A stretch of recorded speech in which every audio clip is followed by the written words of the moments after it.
presentation.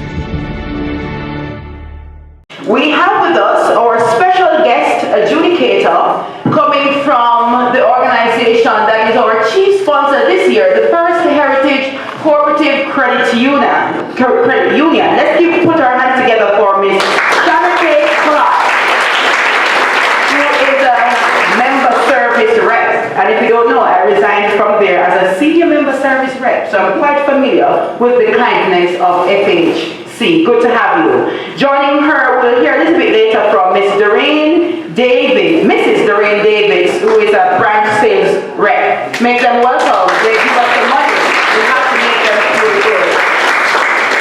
And we have with us from our key partners. So of course you know this is brought to you by the St. Thomas Renaissance Foundation.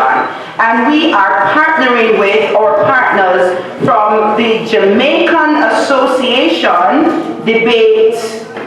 All right, so I'm going to tell you our two judges that we have.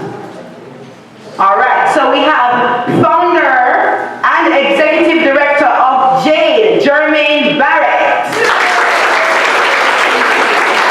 All right.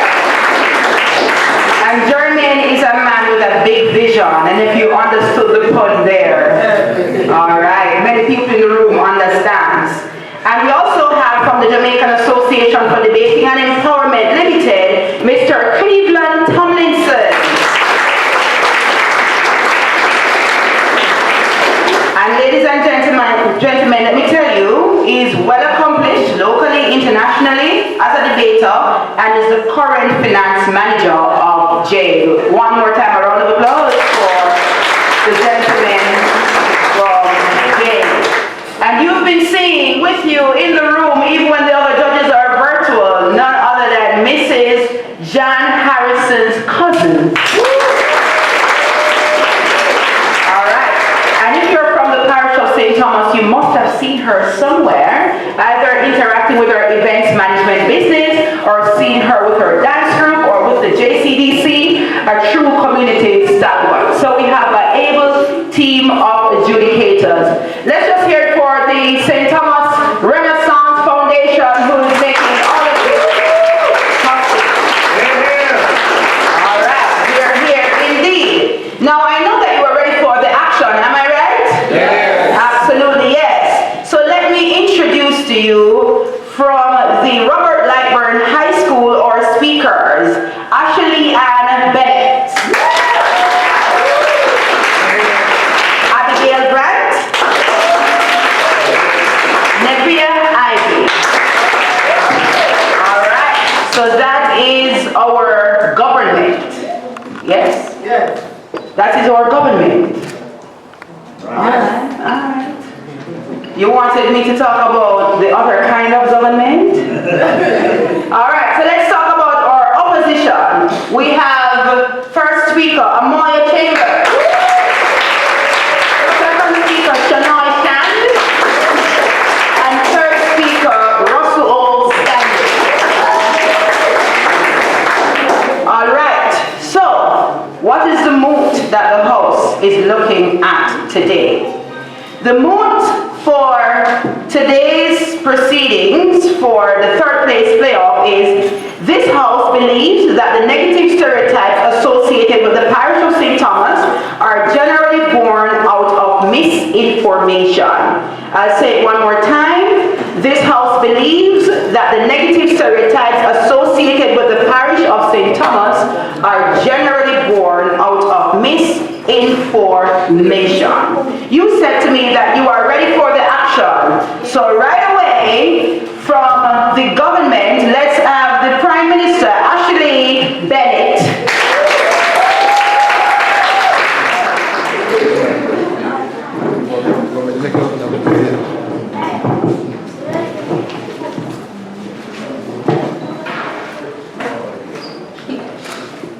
Our coach and teacher, Mrs. Simpson, recently shared an interesting anecdote with us.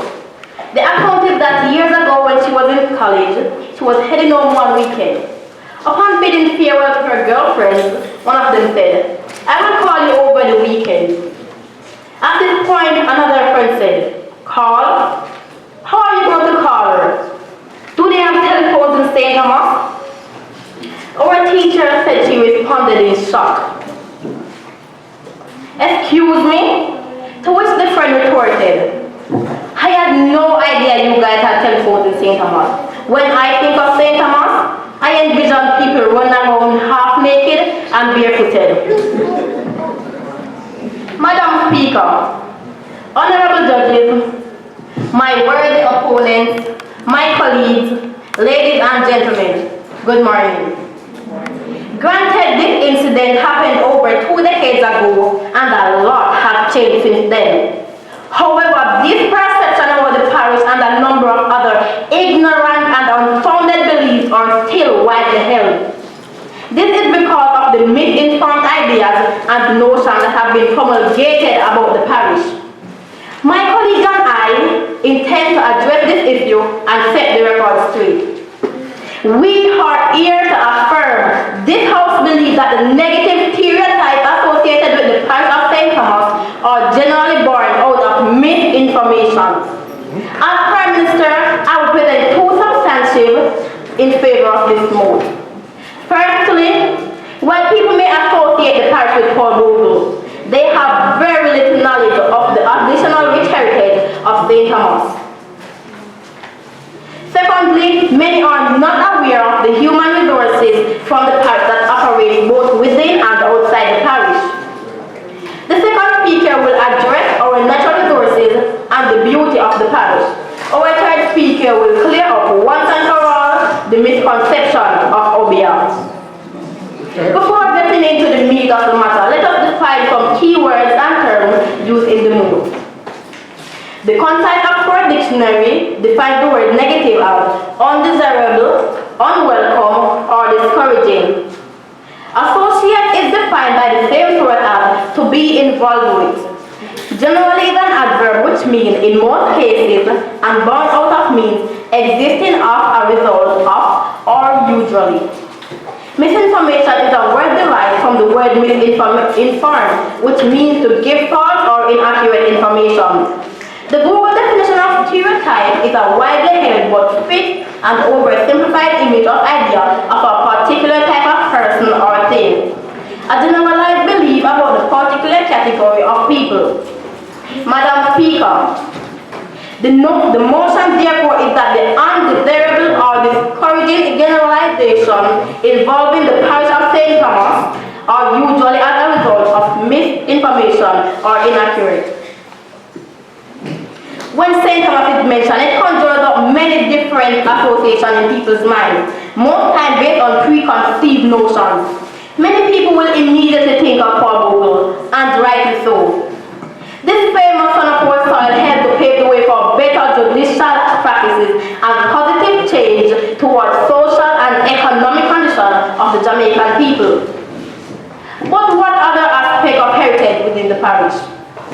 People spread a lot of false information about St. Thomas because they are not well schooled about the parish. My worthy opponents, pay attention now. School is in session. We have a number of heritage. We have a number of other aspects of heritage within the parish, but are not included too.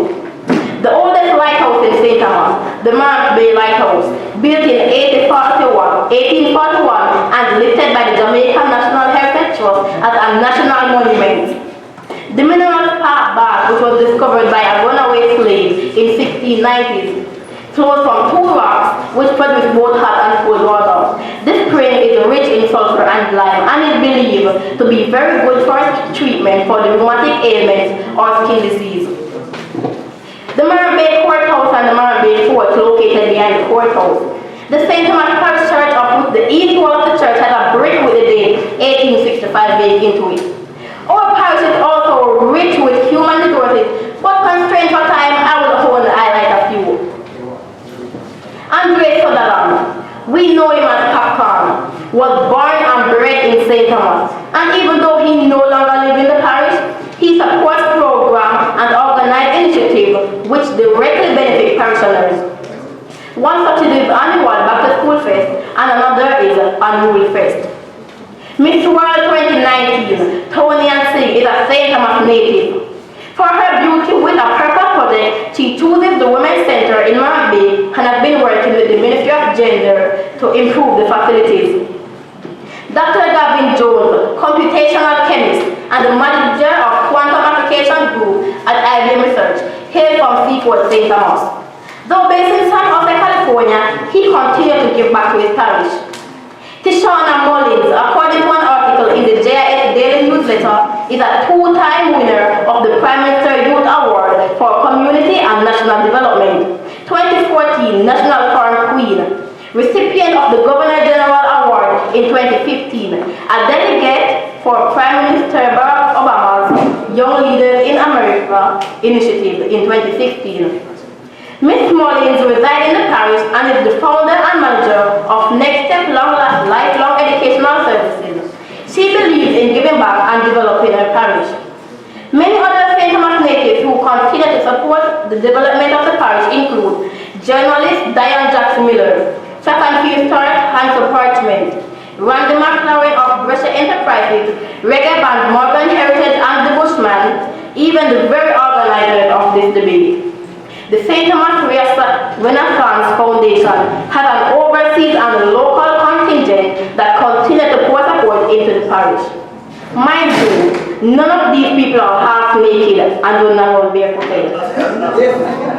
I have so many more to highlight, but the bell signals the end of class. My worthy opponents.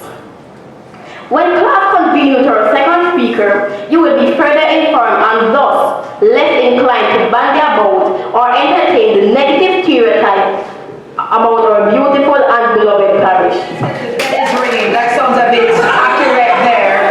And now we're going to have the opposition leader, Miss.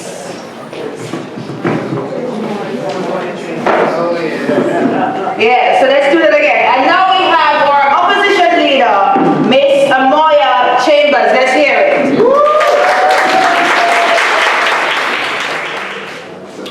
Can anything good come from St. Thomas?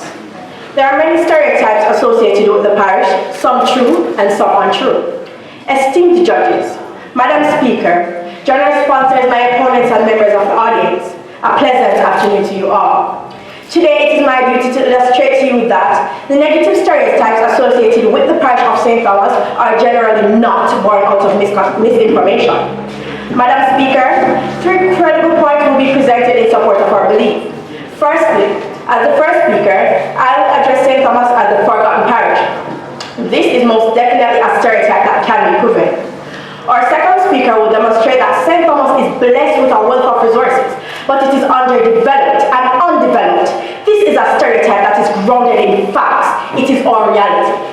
Then our third speaker will demonstrate that as a parish, we are plagued by social issues. This is a stereotype that is based on facts and not misinformation. Madam Speaker, before I delve into the first credible point mentioned previously, I will define some key words in the motion that are fundamentally understanding and avoiding misconceptions and the postulation of our stance. The APA Dictionary of Psychology defines negative stereotypes as a widely held belief or idea that purports to describe the undesirable, objectionable, and/or unacceptable qualities and characteristics of the members of a particular group or social category. Misinformation is defined by dictionary.com as false information that is spread regardless of whether there is intent to mislead. The negative stereotypes associated with the parish of St. Thomas are generally not born out of misinformation. St. Thomas is undoubtedly the forgotten parish. Let me hasten to say that this is a stereotype that is irrefutably factual. Let me explain. Immediately after the war, in 1865, myriads of people in St. Thomas made several desperate attempts to disassociate themselves from the war and Paul Bogle. Madam Speaker, I strongly affirm that this fear was because it was vindictive, and according to Hutton's book, Color for Color, Skin for Skin, he deliberately declared war on the people of St. Thomas. The suppression of the war was far greater than the actual war itself. In fact, long after the war, the newly established police force targeted the people of St. Thomas, especially those who could be directly linked to Paul Bogle. The Gleaner article 150 years after the Mark Bay Rebellion, St. Thomas begs for development reveals that, and I quote, After the Margaret Rebellion in 1865, Queen Victoria in anger broke her pen and uttered the words, "Those rebels, let them suffer," end quote. My opponents, it is obvious to me that this was a well thought out plan, since today, St. Thomas is still suffering and have been wearing the shackles of the forgotten parish 157 years post the war of 1865. My opponents, now, as we reflect on that pivotal point that changed the course of history, we strongly affirm that the gem in the East is still reeling from the effects of the war. Madam Speaker, my opponents, Dr. Abrams, Secretary of the St. Thomas Parish Development Committee, asserts that, and I quote, "The color of the faces have changed, so we now have black people in charge, but it's the same policy that is being carried on," end quote. My opponents, Walter Rodney 2015 spoke of how, and I quote, "Europe underdeveloped Africa. We know what happened with Haiti relative to the colonial powers, but I believe that St. Thomas to some extent is along a similar line," end quote. Madam Speaker, I hereby unequivocally agree with Rodney and further postulate that like Haiti, St. Thomas is being punished for the rising up against the extraordinary power of the state and putting in motion socio-economic and political changes in Jamaica that are evident today. My opponents, do you still think that these are stereotypes? These stereotypes are based on misinformation. I trust that you have not yet experienced, if you have not yet experienced the Renaissance, you will do so soon. Please note that St. Thomas is the forgotten parish. For years, St. Thomas residents have been promised development, but this does not materialize, slowly materializes, or is redirected to other parishes. The monumental Marble Courthouse was destroyed by fire on February 18, 2007. My opponents, this was 15 years ago. Immediately after its destruction, we were promised that this historical relic would be restored, but to date, only a makeshift temporary structure has been created that holds absolutely no historical significance whatsoever. Tell me, my opponents, could this happen in any other parish? Indeed, St. Thomas is the forgotten parish, and there is overwhelming evidence to support this fact. What about the statue of Paul Bogle, or is it the statue of the late Philip Bogle? What about the statue of Paul Bogle, or is it the statue of the late Philip Bogle? This statue has been the cause of much controversy. This is unique to St. Thomas as there is no evidence to suggest that the statue of other heroes are of relatives. Even the position of the hands on the statue suggests disrespect toward the parish of St. Thomas. The posture with his hands closed towards his chest is a sign of surrender, while the mashlet with the blade pointing downward towards his penis is symbolic of his lineage being severed and the elimination of any chances that there will ever be a similar uprising, pun not intended, in the future. His monument was vandalized following the fire of 2007 and was subsequently removed by the National Heritage Trust for repair, but to this day has not been replaced. My opponents, name another hero who was disrespected like this. You are silent because this gross disrespect is only reserved for St. Thomas. Indeed, St. Thomas is the forgotten parish. 3 years ago, we were promised a state-of-the-art urban center that would replace the abandoned Goodyear tire factory. Mark you, Goodyear was not even destined to be located in this parish. Yes, COVID interrupted the progress of the creation of Goodyear Center, but of the urban center. But does this justify there being 3 different groundbreakings for the one project? We are not blindingly pessimistic. We can clearly see the development that has been finally started at the urban center in Springfield. Speaking to the Gleaner, Mr. Littleton Shirley, chairman of the Factory Corporation of Jamaica, stated that the Mark Bay Urban Center will be the first of its kind to be established in Jamaica, and millions will be pumped into this project. However, my opponents understand that I'm not saying this development never comes to St. Thomas, but we must agree that development is always slow and frustrating. St. Thomas, when compared to other parishes, we can therefore agree that this is the forgotten parish. The point of roads and infrastructure is one of the sore ones in St. Thomas. Since I was born, and I am now 16, there have been agonizing cries for better roads, and have been experienced. And I have never experienced smooth roads in St. Thomas. Yes, we must admit that the roads are in deplorable conditions. In the Gleaner article, government scraps highway plans, announces total for Jamaica for May 2016, Arnold Shaw revealed that his government would not follow through on the construction of the long-awaited Southern Coastal Highway planned by the previous administration for Eastern Jamaica. He said, and I quote, "How could we justify spending $500 million on a highway to St. Thomas? It just does not make sense," end quote. He argued that St. Thomas is not significantly developed to warrant that much investment. My opponent, Madam Speaker, he chose instead to further develop a developed parish and neglect the one that was merely developing. He proposed that, even if it is unpopular, St. Thomas will get a decent road from Harbour View to Marbay. Madam Speaker, we are presently getting rehabilitated roads rather than the long-promised highways, and even these long-awaited rehabilitated roads are taking long in the making. Roadblocks have been repeatedly mounted, but even then, only minuscule progress has been seen. My opponent, if this is not the forgotten parish, explain what is. Honestly, I am flabbergasted that St. Thomas is a gem in the East. The untapped dollars of Jamaica is constantly overlooked and negatively stereotyped. Please be advised that the negative stereotypes associated with St. Thomas are factual. Many of these negative stereotypes are true, and I have already proven this to you. My opponents, please take note and accept reality. St. Thomas is the forgotten parish, and this is definitely a fact. Thank you.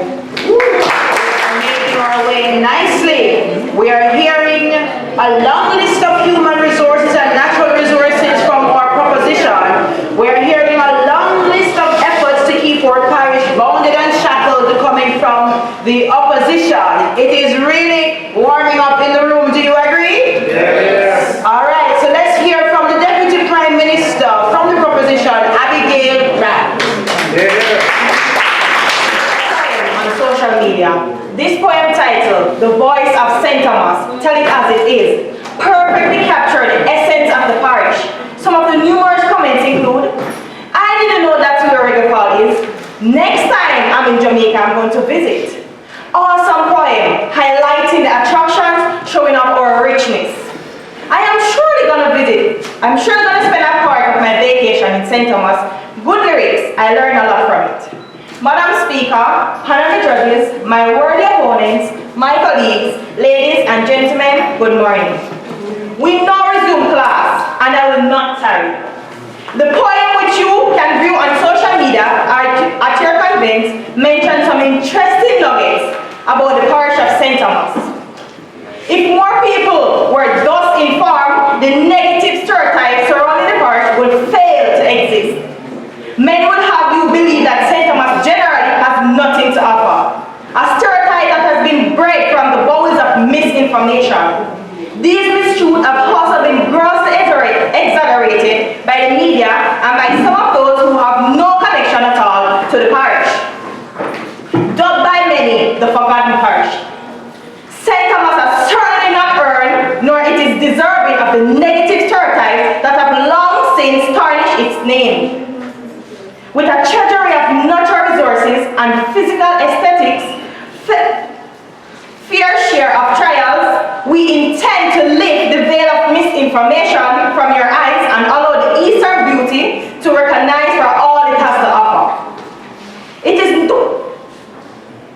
no mystery or debate, really, that St. Thomas boasts a wealth of natural resources of which our parishes remain highly dependent on. In fact, Jamaica Aggregates Limited, the following construction aggregates producer in Jamaica, operating quarries in St. Thomas.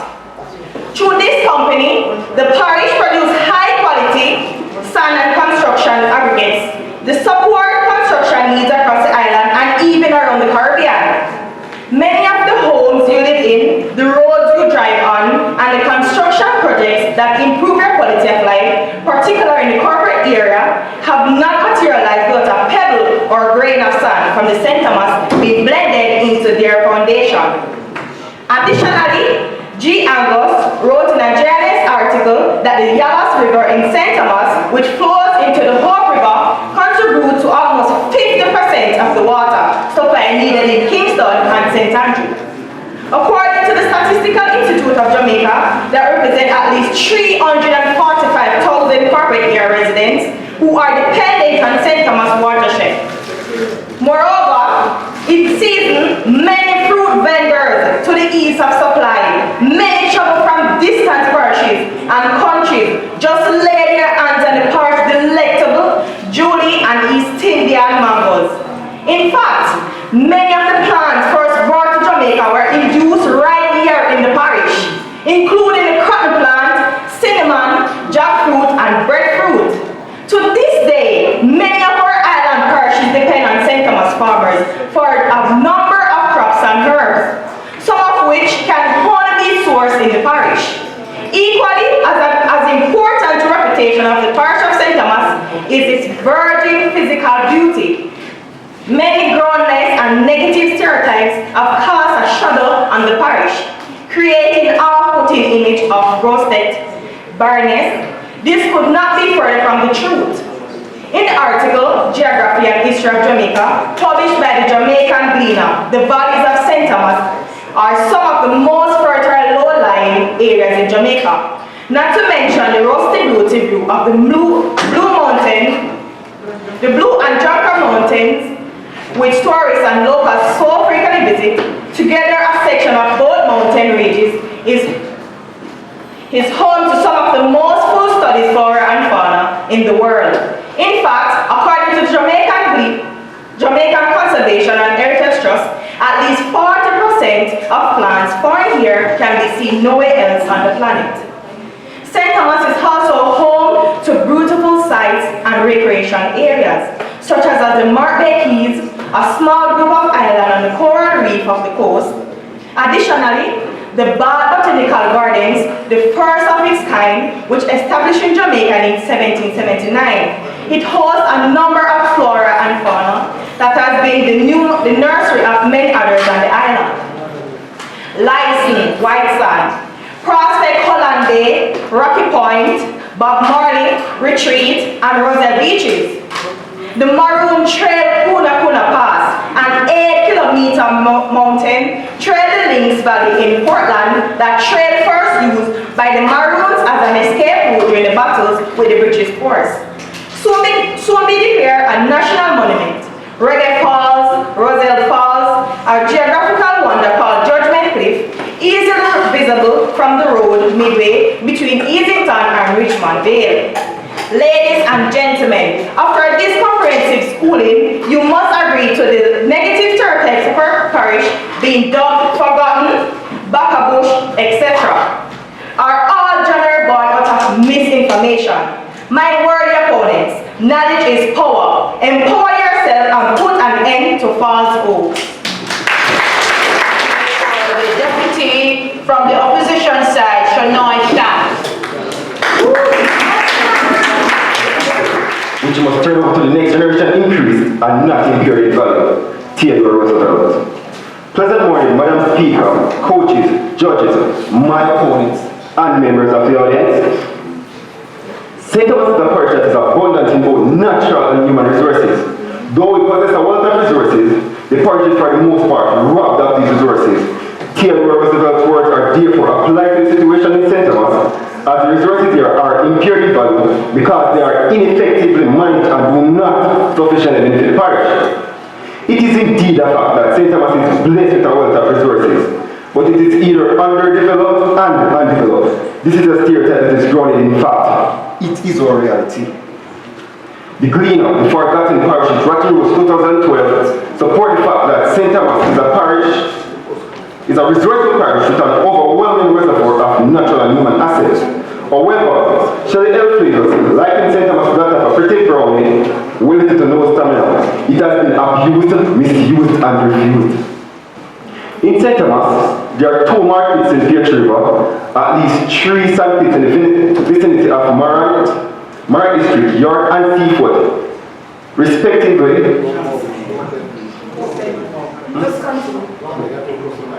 with sand and gravel in Yalas. Daily trucks are laden with aggregates destined for the parishes. These trucks do irreparable damage to our already deteriorated roads. Ironically, the aggregates transported daily on these rotten roads are the same ones needed to repair roads, but they are used to renovate roads in other parishes and create essential infrastructure there while our parishes left the better. My opponents, Madam Speaker, sadly, the one and only road that takes you from Kingston to St. Thomas is hardly a choice for Prime Ministers.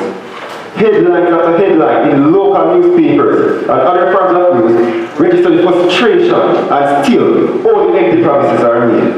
On rare occasions, heavy equipment are strategically positioned on the road to give the pretense that work is on the way. A little drop is dropped and a bit of shovel here. Countless roadblocks, withdrawal of transportation, town hall meetings, discussion on social media, and other forms of outcry have been done. Yet still, the cry of the people remains unchanged. My opponents, I know you will say that work is in progress, but do you know if this work will be completed or abandoned? Will there be vehicles left to drive on rehabilitated roads, given the current development that decorate our roads? St. Thomas is a parish with a wealth of natural aggregates. St. Thomas is a parish with a wealth of prime natural aggregates for the development of the roads. However, these resources are apparently too good for St. Thomas, so they must be diverted elsewhere. No wonder, in the Green article, Beyond the New Urban Center 2022, point of popular community activist Omar Ryan asserts that St. Thomas is always lagging behind other parishes in terms of development. He cautioned that he remained cautiously optimistic about the urban center and rehabilitation of the road, and I quote, I've seen projects start already, reach a certain level, then it just stop. So until it is complete, only then can I see congratulations, end quote. My opponents. Omar Ryan has aptly expressed the hopelessness of the people of St. Thomas and their obvious distrust for their political representatives. Given the fate, even the fate of the town of Markley comes into question given the impending urban center. Since there is no parallel plan to develop the town of Markley, this town which holds much of the parish history is in danger of abandonment. This is evidence that the abundant resources in St. Thomas are poorly managed. This is not merely a stereotype, it is indeed a fact. My opponents, a country bequeathed with such historical and unmatched legacy. Surely, Bogle would be disappointed if he knew that much of St. Thomas' natural resources are not sufficiently developed. The Marron Point Lighthouse allures visitors, exposing them to the fascinating views of the coastline and captures Jamaica precipitous of the southeast coast. There are myriad of other breathtaking attractions in St. Thomas such as the Platin Garden River, Reagan Falls, License Beach, Bailey's Beach, and the fishing village in Cowley, just to name a few. Madam Speaker, my opponents, listen keenly as I explain. Visitors are naturally enthralled by our dynamic and exciting history. They visit St. Thomas to experience the spirit of Bogle, to recognize the importance of this parish and the legacy of the Markley War in the holistic development of our nation. Let me hasten to admit that there have been long-awaited developments in the Bogle Botanical Garden and several other heritage sites. But tell me, my opponents, all travel to do is luxurious and ready attraction with no road to travel. Why is it that the attraction in St. Thomas had to be the last one to be developed in Jamaica? Least you forget, my opponents, the cane factory has shut down. Surge Island is almost non-operational in St. Thomas again, primarily because of the disgraceful state of the road. The list of failures seem unbearably endless. The main fundamental economic drivers in our parish have ceased to exist or have been severely handicapped. So as in the case of 1865, the people of St. Thomas are hopeless and frustrated because the people of St. Thomas are intentionally sabotaged and held in a debt grip by the various authorities. Isn't this evidence that the stereotype associated with St. Thomas are not assumed but rather factual? Again, it is true that St. Thomas is blessed with a wealth of resources, but it is either undeveloped and underdeveloped. This is a stereotype that is growing. In fact, it is a reality. According to TVJ Primetime News in August 12, 2022, the Precious Committee, water is channeled from Yas and Eagle Rivers to the Mona Reservoir, then areas in Kingston such as Mona, Crosswood, Mountain View, and Oakwood, while residents in the nearby community of Albion, are constantly plagued by water shut-off from shortages. These pipes run through communities such as River Element in Winter Forest of St. Thomas, yet these persons have not been able to access water for sometimes as long as 3 months. These residents and many more residents in the nearby areas have threatened to turn off the valve at Yas pipeline on more than one occasion.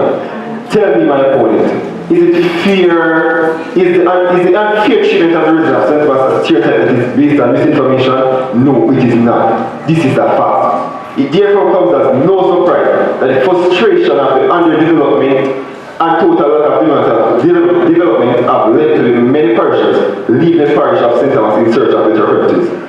Popular and successful persons such as Diane Jackson Miller, Julian Tucker, Tyrus Riley, and Popcorn have all admitted to loving their parish.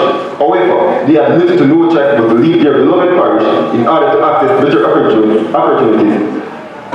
This has no doubt led to brain drain in the parish. In fact, for decades, parents have been selecting schools outside of the parish for their children to attend. Madam Speaker, this suggests that parents are desperate for their children to be strategically positioned for greatness that cannot be obtained in St. Thomas. The lack of resources in these non-traditional high schools such as Bogle High have no doubt led to student poor performance in C7. My opponent. It is no surprise that St. Thomas schools, with the exception of the two traditional high school, Marby High, ranks at the bottom in the country's ranking. High school. I really admit that the ranking is unfair as it fails to take into account that many of the children attending the remaining 5 high schools in the parish are for the most part academically challenged and have other learning and behavioral problems that put them at a major disadvantage. These children are expected to compete with schools with better resources and preferential treatment. They do so valiantly, yet in the end it is the rankings that give prestige, that well-needed edge in life. Madam Speaker, do you think this is fair to the people of St. Thomas? No, it is not. Madam Speaker, the situation in St. Thomas is undoubtedly oppressive. St. Thomas is blessed with a wealth of resources, but it is either undeveloped and undeveloped. This is a stereotype that is allegedly the case, and this is our reality. Thank you. So we hear our proposition ringing the bell and saying that these are lots of stereotypes, and we hear our opposition blowing the trumpet. Do you hear it? Yes, say these things are actually facts. What do you say? Stereotypes or facts? Which one? Who says stereotype? Let me hear you. Who said facts? Let me hear you. Alright, seems like we have a split room just as we have a split with the government and the opposition. So let's run to bring it to a close with third speaker from the proposition, government member Nepia Ivy.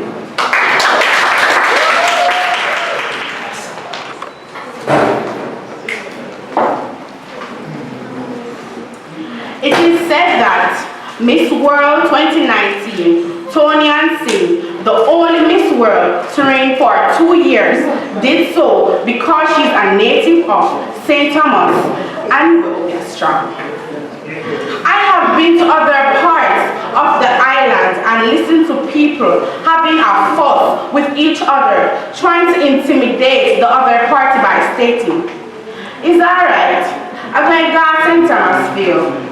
Ladies and gentlemen, my colleagues and I want you to know that this claim of Obia being indigenous to our parish is born out of false and misleading information. We have been stigmatized as the Obia parish, but in alluding to the point my colleague mentioned, them say we love Obia, but that's not true. St. Thomas people not practice voodoo. Madam Speaker, honorable judges, my worthy opponents, my colleagues, ladies and gentlemen, good morning. Before we go off on a well-deserved break, school is again in session. I am here to be the final nail in the coffin to help the opposition learn that the negative stereotypes associated with the parish of St. Thomas are generally born out of misinformation. We are not disputing the claims that our parish suffer from poor infrastructure to an extent, a lack of social economic development. No, our contention is that there are some undesirable and discouraging views held about the parish and parishioners, all because for lack of information, the people perish. There is a strong cultural retention of Kumina in the parish, and it is not to be confused with Obia. In the article titled "The Jamaica, Kumina in Jamaica," the writer informs, and I quote, "Kumina is a religion centered in Jamaica's southeastern parish, St. Thomas. The influence that shaped Kumina landed in the 1850s with the arrival of African indentured immigrants from the Congo region of Central Africa during the immediate post-emancipation period. Kumina took root in St. Thomas, where a large number of immigrants were settled. Kumina is sometimes viewed with a suspicion as a former witchcraft or bad obia. Because of the trance-like states, some of the participants faltered during the ceremonies. Those that are more informed about the religious expression have rubbished these superstitions. End of quote. The operative word here, ladies and gentlemen, is informed. People who are informed and armed with the facts do not spread misinformation. You may ask, what is obia? Good question. Did you know, according to some people, that obia is said to be a religious practice?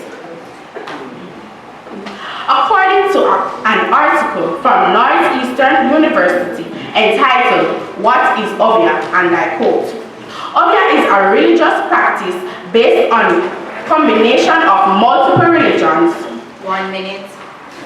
It draws on elements of African religions and also reinterprets and Africanized Christian practices. Obia is often understood to follow two interrelated paths and its practice. The first path falls within the realm of supernatural. It involves the art of casting spells, the warding off of evil, the conjuring of luck and wealth, and the protection of oneself and others.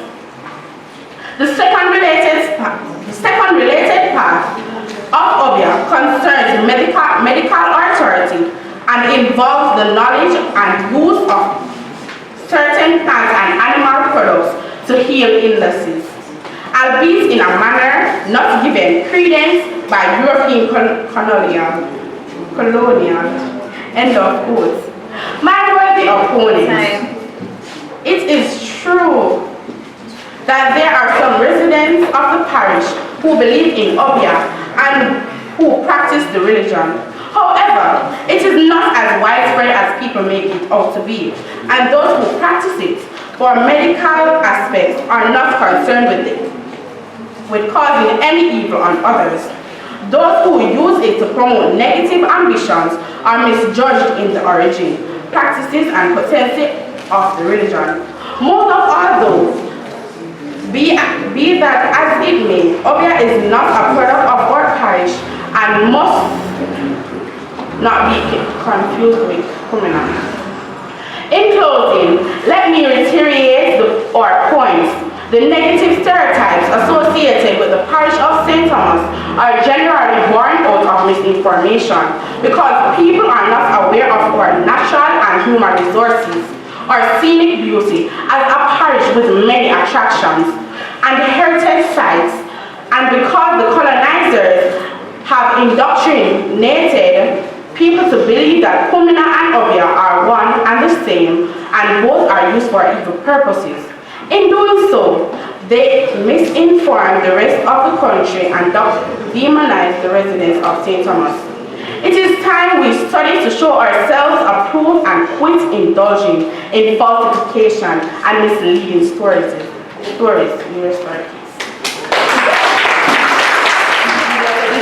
Let's have government member Mr. Russell O. Stanley. Make him welcome.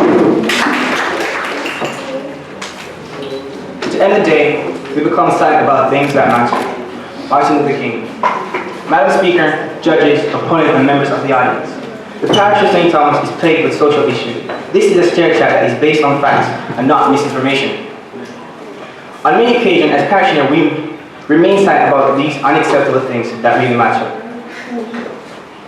The people of St. Thomas have been relegated to silence because their words are viewed as meaningless by those in authority. Mr. Shan, our second speaker, reminded us of the mesmerizing landscape of St. Thomas. This is St. Thomas that is poorly managed and developed after attractions in other parishes. I am here to show you that in spite of the physical beauty of our parish, this parish is home to extreme social problems. Perhaps the most disconcerting social problem in our beloved parish is poverty and unemployment. Wouldn't you agree? Let's reason. This chamber is referred to St. Thomas as the forgotten parish by illustrating instances where St. Thomas had been overlooked. And Mr. Shan posited that in spite of the wealth of natural and human resources here in the parish, St. Thomas is underdeveloped. It therefore stands to reason that poverty and unemployment is a natural consequence of this parish that has been abandoned, sabotaged, and mismanaged. Could you honestly say that these issues are born out of misinformation? If you attempt to say yes, let me help you dispel that lie. A rather recent article published in the Observer on March of the last year illustrates how residents of Mount Stewart, district in Wilmington, St. Thomas, claim they have been without potable pipe water for 20 years, and that they had to be cautious about how they frequently flush their toilets, a task most take for granted. The irony of this is that this was happening as the World Service World Water Day. Another article, also quoted by the then JLP caretaker, the longest survey, stated that St. Thomas is labeled as the poorest parish. The caretaker, a person we believe knows the parish at the back of his hand, as we would say in Jamaica today. Other than remittance, the occasional day's work, small farming, cashier, and packing the supermarket shelf, there is little to do in St. Thomas.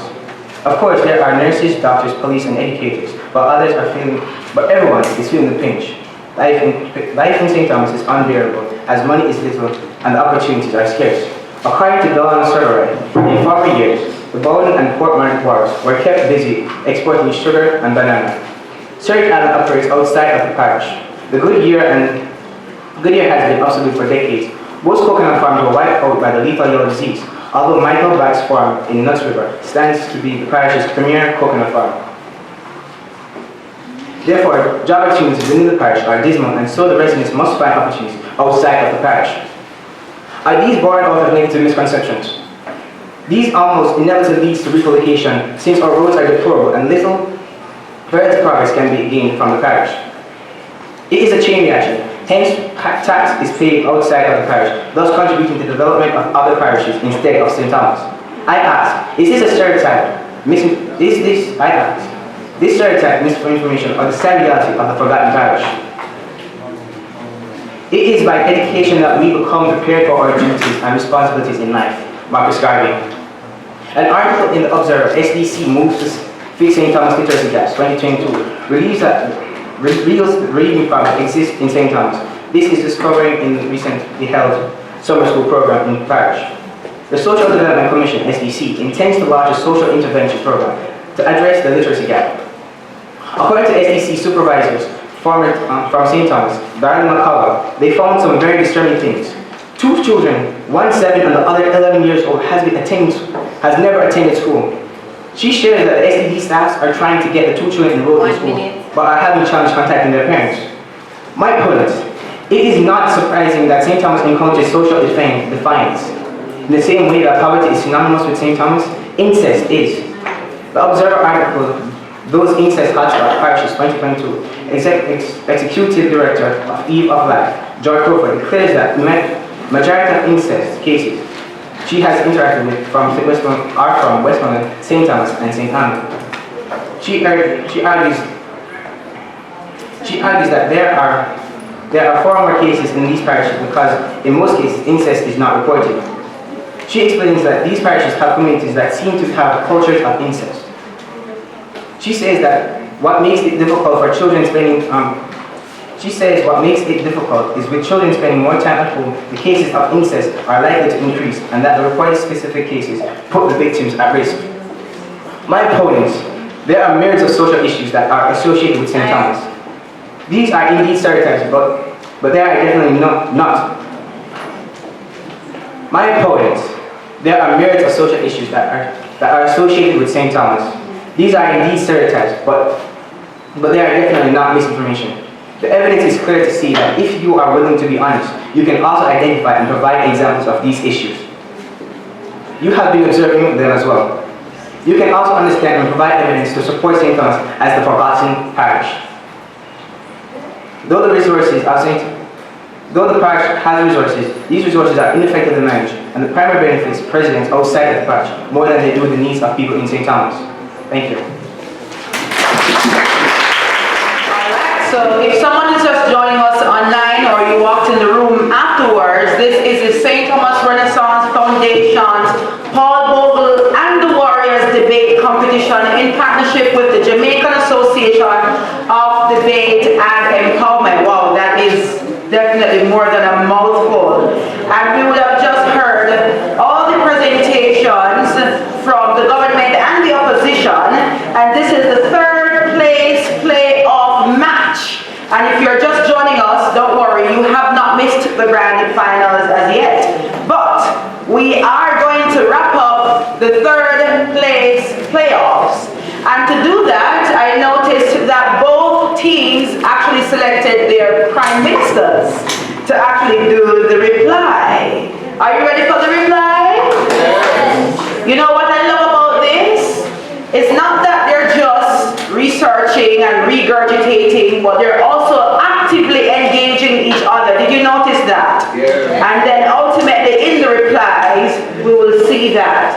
So while they gather their notes and they get ready, let me just let you know very quickly that the winners will be winning a whole lot of things. Okay? While the judges are adjudicating, I'm going to walk through everything that they'll be winning and make you wish that you were up here too. But don't worry, those of you who are still in tunics, you will have a chance, or pants and shirt. If you're still going to be in school next year, you have a chance to debate.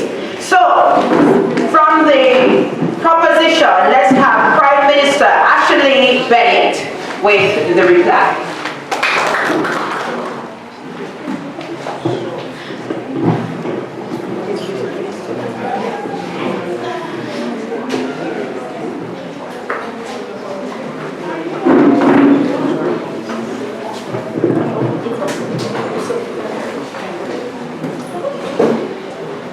What my opponents are saying are not all that false, but the news has been exaggerated to make St. Thomas be the worst. All these problems that they have listed are associated with other parishes, not only St. Thomas. Madam Speaker, ladies and gentlemen, belief kills and belief cures, and it is very difficult to educate people who are not interested in the facts. Nevertheless, we persevere. My opponent, first speaker, has said that the stereotypes associated with St. Thomas are not born out of misinformation. May I ask, are there any naked people running around in their right minds? My colleagues and I agree that the roads in St. Thomas should be better, but the road conditions should not cause the residents of the parish to be stigmatized. And St. Thomas is not the only parish suffering from poor road conditions. The good news is that development is coming. It may be slow, but it is for sure.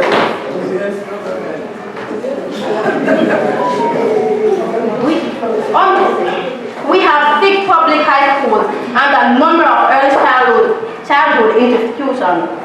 Children do not have to leave the parish to attend high school because they have 6 to choose from.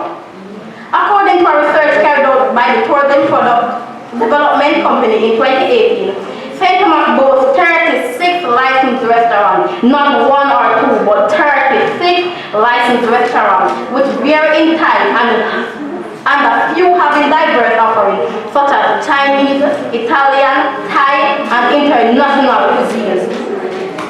We have the St. Thomas Infirmary and the Welfare Office. We take care of our indigent and our elderly.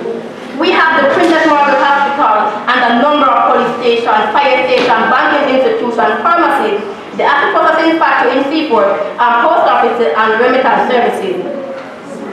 St. Thomas will continue to be the forgotten parish if we have small-minded and ignorant people proposing that we are the worst out of all.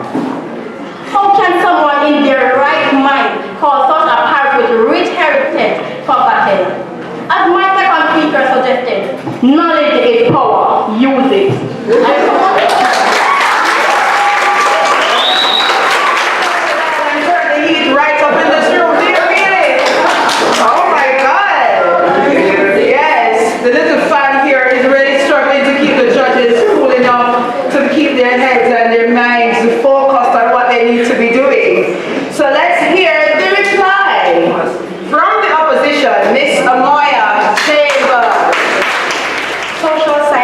dismiss them.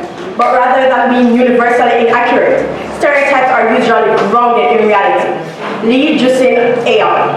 Madam Speaker, we the members of the opposition hold firmly in our stance that negative stereotypes associated with the parish of St. Thomas were generally born out of misinformation.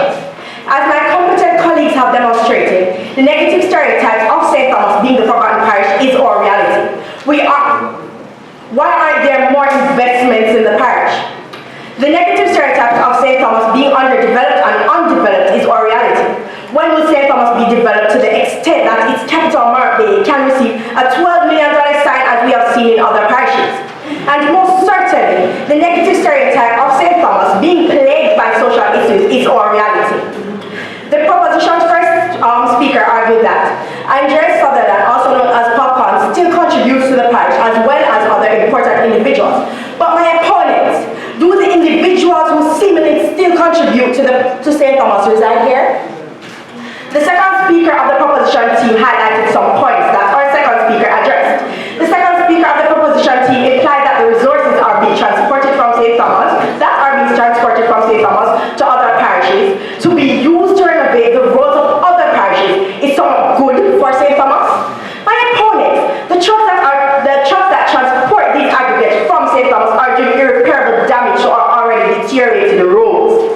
The third speaker of the proposition team highlighted that St. Thomas, being known for other, is born out of misinformation. But my opponents, is there any subsequential evidence that supports this? How can you say that St. Thomas does not have any type of evidence whatsoever without proof of this? My opponents, you have also brought forth the fact that Sonia Singh, Miss World from St. Thomas, reigned for 2 years. Please be reminded that the Miss World competition was postponed due to COVID. And my opponents, Miss Sonia Singh, and my opponent, does Miss Sonia Singh even currently reside in St. Thomas? My opponent, we did not state that St. Thomas have naked people running around, nor did we say that St. Thomas isn't receiving development, but development is slow, or it is barely materializing. I rest my case. I'm glad I'm not Mr. Cleveland Tomlinson, Mr. Jermaine Barrett, Ms. Sonic Clark, or Mrs. John Harrison's cousins, because this is going to be quite a task to adjudicate. Do you agree? Yes. Absolutely. All right, so our adjudicators are going into the adjudication room because, of course, they have a lot to dissect, to discuss, and to come up with who we will name the winner of today's third place play-off. Would you agree with me that any one of them who wins would have deserved it? Yes. Yes. Can you put your hands together for the Robert Liburn High School? And can we hear it for the Paul Bogle High School? All right. So you and I are going to have to be friends for the next couple of minutes, right?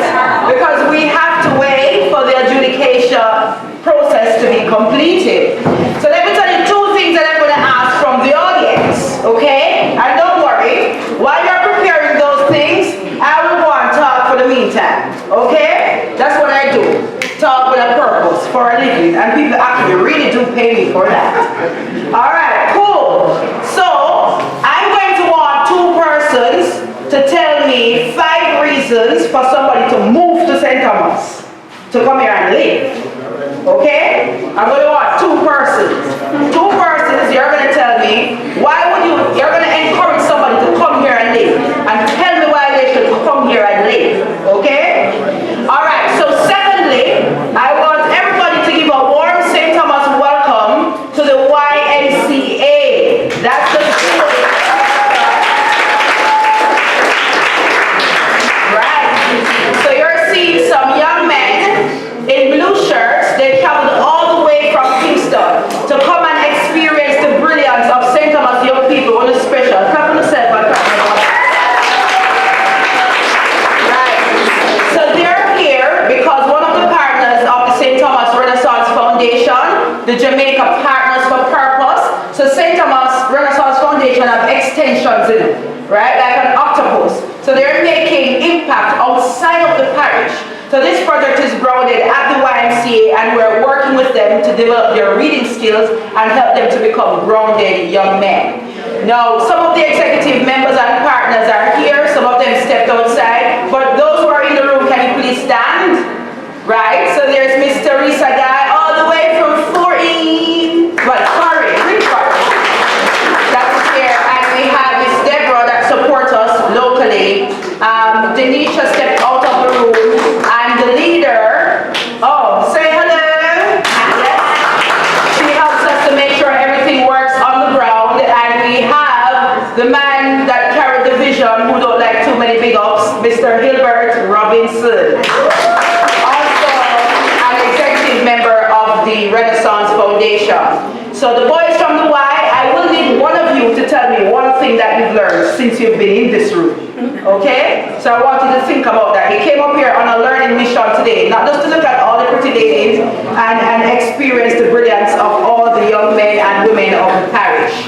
So, while they're preparing that, two of you are preparing to tell me why somebody should move and live here. Two of you from St. Thomas, and one of the boys from the Y will tell me one thing you learned since you've been in this room.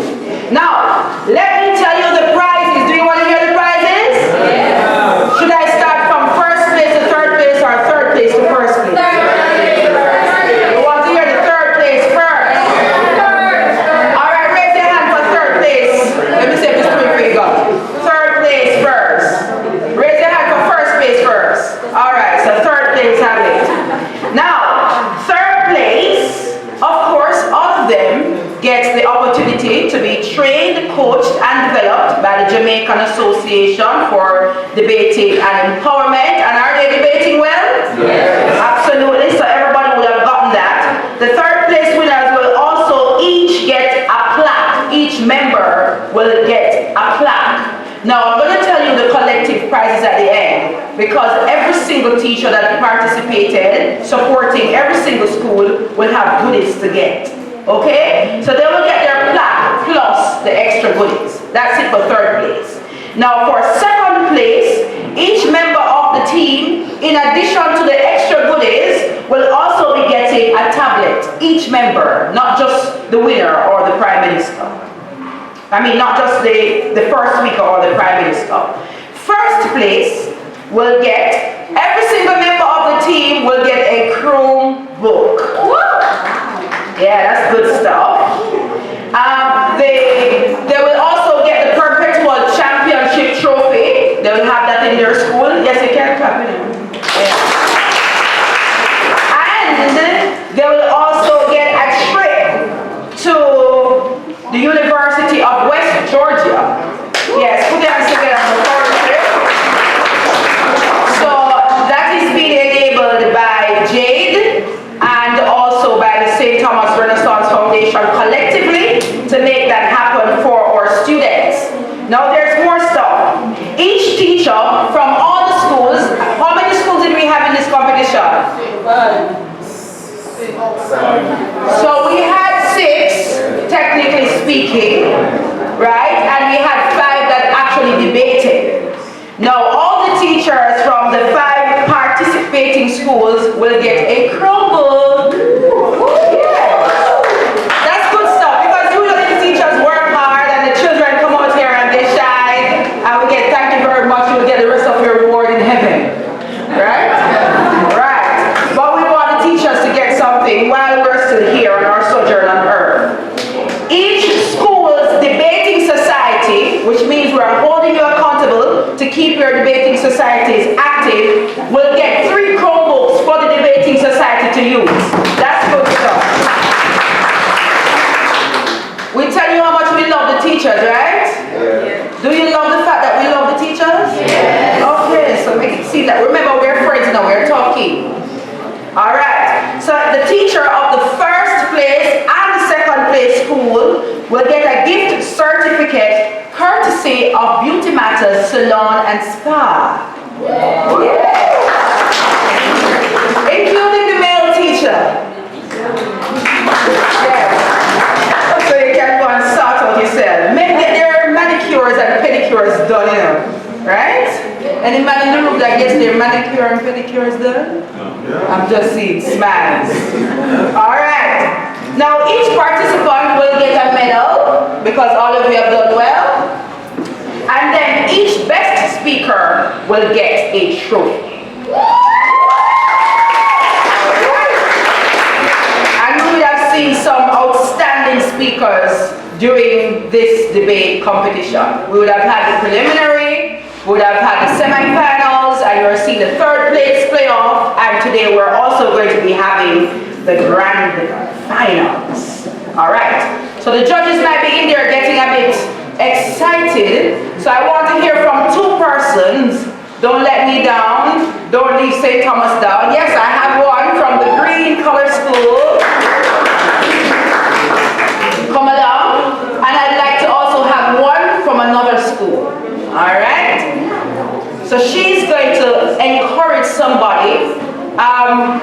Miss Guy, do you want to join me? So you're just going to be the person that she's encouraging to come to Jamaica and live in St. Thomas. All right? Yes. So you have a real person to talk to. Good afternoon, everyone. Good afternoon, Miss Guy. Good afternoon. Now, as we can see, St. Thomas is a very beautiful parish. But to be specific, 5 reasons why someone, or Miss Guy, you should come and move and live here would be first, the beauty, the beaches or rivers or falls. We have wonderful heritage sites like our courthouse. You can go by, there's a lovely area. We can reflect on the Marbury Villa. You can see it's very nice. We have education, our schools, Morans Bay High School, the top region, and also leisure activities. You can go sightseeing, you can, there's an entrance in Pomer to Blue Mountain and so forth. So St. Thomas is a beautiful place and you should be here.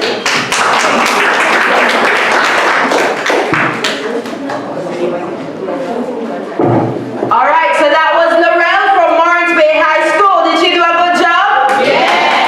All right. Are you thinking about it, Teresa? It's going to be a tough move from Washington to Jamaica, but it is beautiful here. And I am learning a lot, and I do enjoy my time here. So it is definitely, she was very helpful in giving me additional information since this is my first time. Yes. So this is Teresa's first time in St. Thomas.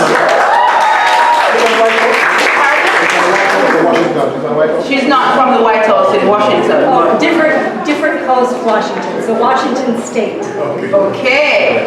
Is there anyone else, whether you're a teacher or an observer or a student, who wants to name it? She said it sounds very nice. I'm now thinking about it. Well, guess what? It's a big move from Washington to St. Thomas, Jamaica. We want somebody else to come and nail it in. Who is coming? Who is coming? Adult, child, student, anybody. Come and nail it in and tell her. We're talking to Miss Guy and telling her why she should come and live here in Jamaica. Because it's my friend and I don't want to have her close in my parish. Alright? So while you're still thinking about it, where's the boy from the Y? Teresa's going to stay with me for another 2 minutes or so. We need one boy from the Y to come. Alright? So while you're coming, while you're thinking, one more person from St. Thomas and one boy from the Y, we're going to do a little bit of getting to know with our participants from the debate. So you can hold my chair for a while, Miss Guy, while the others prepare to go. Okay. So you can take my chair. All right? All right. So I'm just going to have each of the, we're going to ask each of them just one question, just to get to know them a little bit more. We saw them, you know, sharing their knowledge and dissecting information. Now we want to be a little bit more on the softer side. Yeah? All right. So tell us what your favorite color is. I know it's not a color, and you can say it's a shade, but my favorite color is black. I love black. All right, you love black. What attracts you to the color? The shade. Well, It really, if you're an art person, you would say that it has a lot of meaning. You can say sometimes when you think of down, it has a lot to it than just being black. Yes. And it relates to our skin, our heritage, our roots. Lovely. How was preparing for the competition for you? Well, it was hard-ish, but it was really motivating to know that in the process of coming here to debate, I have learned so much and going out there socializing with new people and stuff. It was good. Thank you. Let's hear it for the Prime Minister. Thank you. Let's hear the Prime Minister from the opposition. It's great to hear them in a lighter way. All right. So tell us, your school is called the Paul Bogle High School, and this is the Paul Bogle and the Warriors debate. Does that mean anything for you? Well, yes, it means that my school is being acknowledged in a sense, not directly but indirectly. The hero is being recognized, and yeah, I'll let him nice someday. All right. So when you come up here, you exude a lot of confidence. Can we agree with that? Yes. And we have lots of students in the audience, including the boys from the Y. What's the secret to your confidence? Well, my ego is very large. It's very large ego. I would accept. I believe that everyone is equal in a sense, some better than some, to an extent, a small extent. We all have our differences, and some differences give us an advantage over one another. My confidence level came from, well, my shot, because it just out there, and he was like, oh, you can do this. And I'm like, yes, I can do this, and come over here and do it. So, yeah. Thank you, Mashan. Yes, thank you very much. Let's hear it for Maishan, encouraging fellow team member. And that's the kind of spirit that we want to see, you know, not just in these debates, but in the way you treat each other. When you see the adjudicators coming from the room, you should get excited, right? They have something to tell us. All right. So those of you who were waiting to tell me why to move to St. Thomas, you want to come very quickly? Oh, now we have two hands. I'll take you later. I'll remember your face. Don't worry yourself. Miss Guy, let's wrap this up as our adjudicators are taking their seats and getting ready. Come along. So now you're going to nail it. She will want to move here after you've spoken. Talk to her. Good afternoon. Good afternoon. Good afternoon. Welcome to St. Thomas, a wonderful parish. Let me tell you what is wonderful about St. Thomas. We have the best water anywhere on the island of Jamaica. There's no water like St. Thomas water. Yeah, that's why the people in Kingston want it so much. We don't want to let it go. When you look at the atmosphere in St. Thomas, when you reach at 11 miles, the atmosphere changes. Now becomes what we call wonderful, healthy, free from pollution atmosphere. The air is fresh. It is clean. That's part of St. Thomas.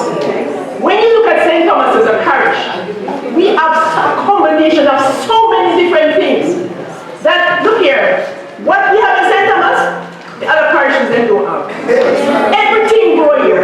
Every single, look here. You ever taste St. Thomas yam? You ever get the carpet from a fountain and Somerset?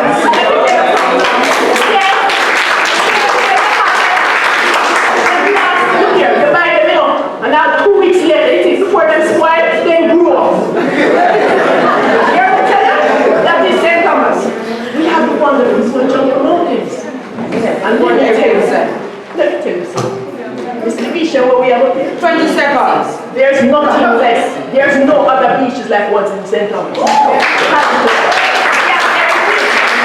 you come on to resources, look here, as the young people them say, we fix every road in Jamaica.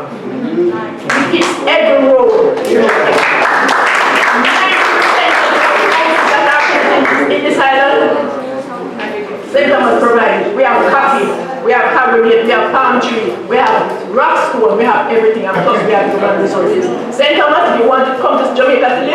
St. Thomas is the parish.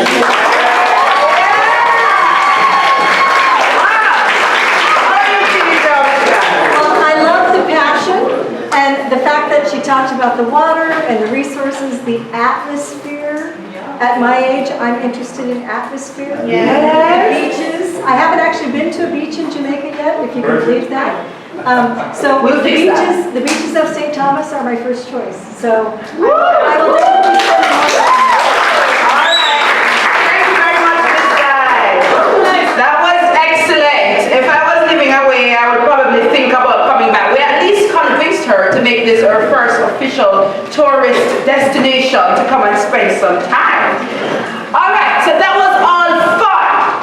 But now we want to hear from Mr. Cleveland Tomlinson. Yeah. He's going to tell us what happened in that room back there. Yes.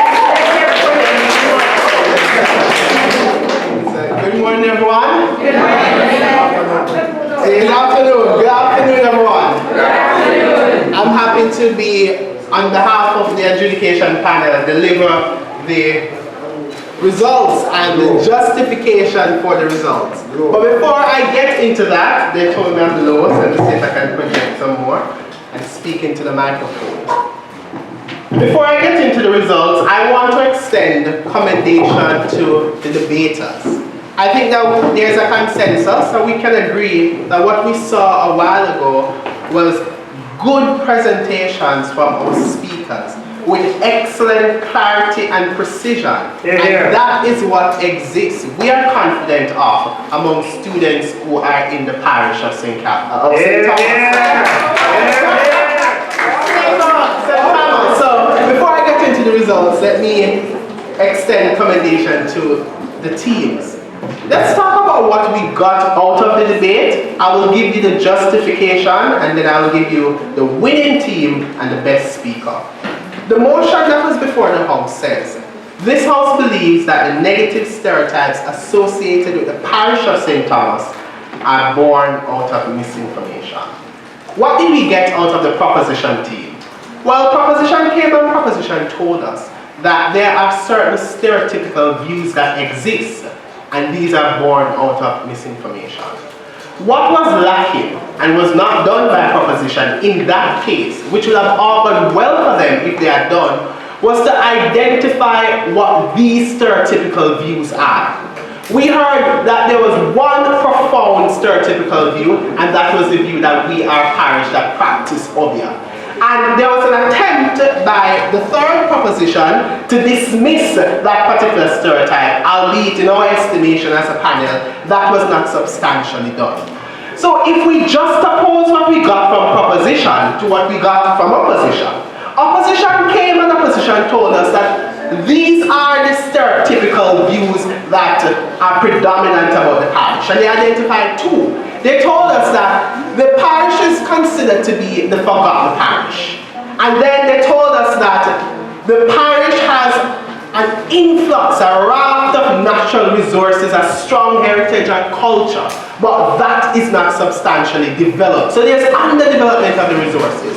So what we got so far out of opposition and the identification of the stereotypical views, and then they went into proving how these views are not just stereotypes, but are real. Let's start with the first stereotypical view. They told us that it is a forgotten parish. What we got out of them is them proving to us how the forgottenness of the parish extends from historical events, from the 1865 Morat Bay War with the monarchy at that time, and how it translates into contemporary forgottenness with respect to the social issues that exist in that time. And we think that that is a sufficient and substantial justification of the forgottenness of the parish in contemporary times. When we look at as well the other stereotypical view, that there's underdevelopment of resources, they highlighted and they agreed with proposition that yes, there are resources on a substantial level, but these resources are not properly developed. We identified at that tangent in the debate inconsistency on the part of proposition, where proposition identified that, well, we're not here to disagree that there is underdevelopment of the resources. We agree that there's underdevelopment of the resources, but we are saying that the stereotypical views are born out of misinformation. That argument does not stand in the face of what opposition told us, that one of the stereotypical views is that there's underdevelopment of resources. So then identify, it can be that there's an inconsistency in that particular line of argumentation from the proposition team. So it would have been far more helpful for both teams as well, but even so for proposition, if there was to be an engagement of the arguments in the debate. We got marginal engagement from opposition, and we must credit them for that. They attempted to engage with the arguments from proposition. They told us, well, yeah, we agree with you. Yes, this is so, but we have a different view. And that for us would have augured well for them. What would have been good for proposition is for them, as I said before, identify what these stereotypical views are, but importantly, to dismiss or engage in a challenge of the definition of stereotypical views that were proffered by the opposition. So opposition told us that there were some stereotypical views. It would have augured well for proposition had they told us that, yeah, these things might exist, but are they real stereotypes? And prove to us why they are not stereotypes. And that would have given them some competitive advantage in our minds over proposition. So in that regard, I think it can be clearly established that there is the winning team, and that winning team is a team from the proposition side. And let us extend. The winning team is a team in opposition.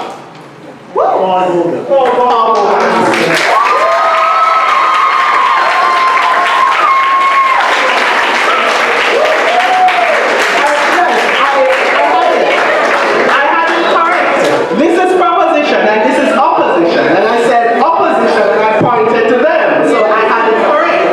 So the opposition team has won this debate. Also, let us just encourage the debaters, and this can be useful for the other teams coming up, to ask points of information, engage with the debaters on the other side, so that the debate can become far more engaging and become less scripted in our view, and less of something that seems to be rehearsed. Alright, so you want to engage with the arguments. With respect to the best debater, I want to extend, on behalf of the adjudication panel, commendation to the sole female on the opposition team. Our first opposition speaker, she is the best speaker of the opposition.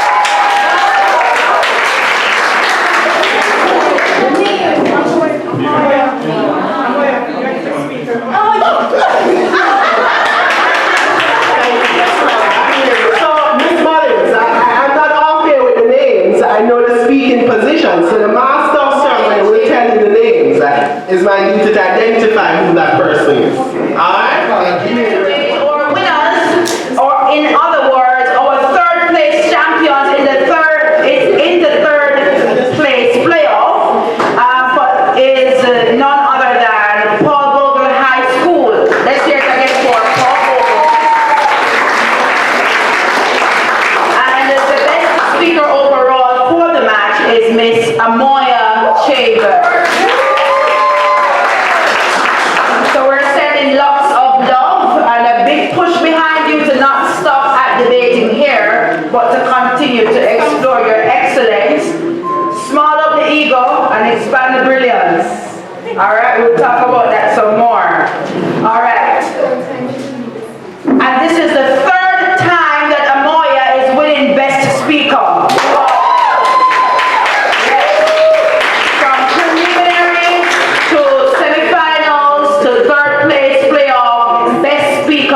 In a row. That is amazing. Absolutely amazing. Yes, it deserves a second round of applause. And I also want to pause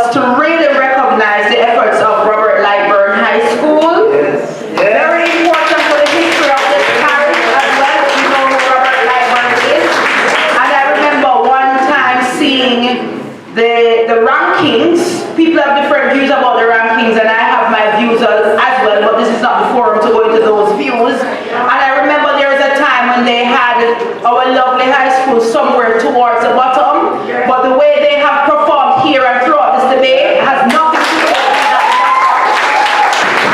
Yeah. So I really want to celebrate you and celebrate the way that you engage throughout this debate. Next year is there for you to come for, and Jane has lots of programs beyond this debate that you can go and use the skills that you have learned here. Every single one of you did well. I remember seeing them at the preliminaries, which was the first time, and I saw some levels of nervousness in some of the players, and today I saw everybody confident. Just that we have done this already, we can do it again, and we're here today to make it happen, and they did that. Absolutely. And I know that sometimes when you don't win, in the stereotypical type of winning, even though they say this and that and you can win next time, you still feel a little way, I feel away, you know? But at the end of the day, I don't want you to leave with the feel away, but to understand what you would have achieved. And you know, come last night, you come fourth. Alright? So I'm encouraging you to come forth and keep on doing well. Another round of applause for our debaters. Now, this closes we're going to do the closing ceremony later. That's when people get their actual prizes. So this actually closes the third place playoff, and then later on we'll have the grand finals with our winners for the third place playoff being Bogle High School. And with that, thank you so much. A round of applause for yourself. I believe it's now lunchtime.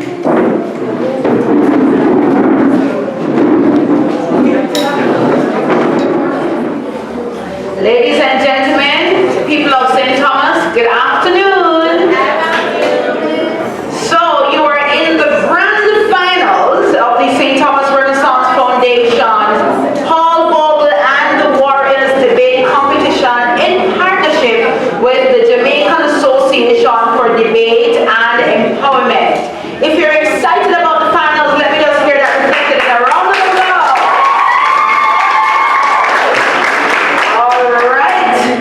So we have with us today the proposition from the Yalas Academy. Let's hear it for you.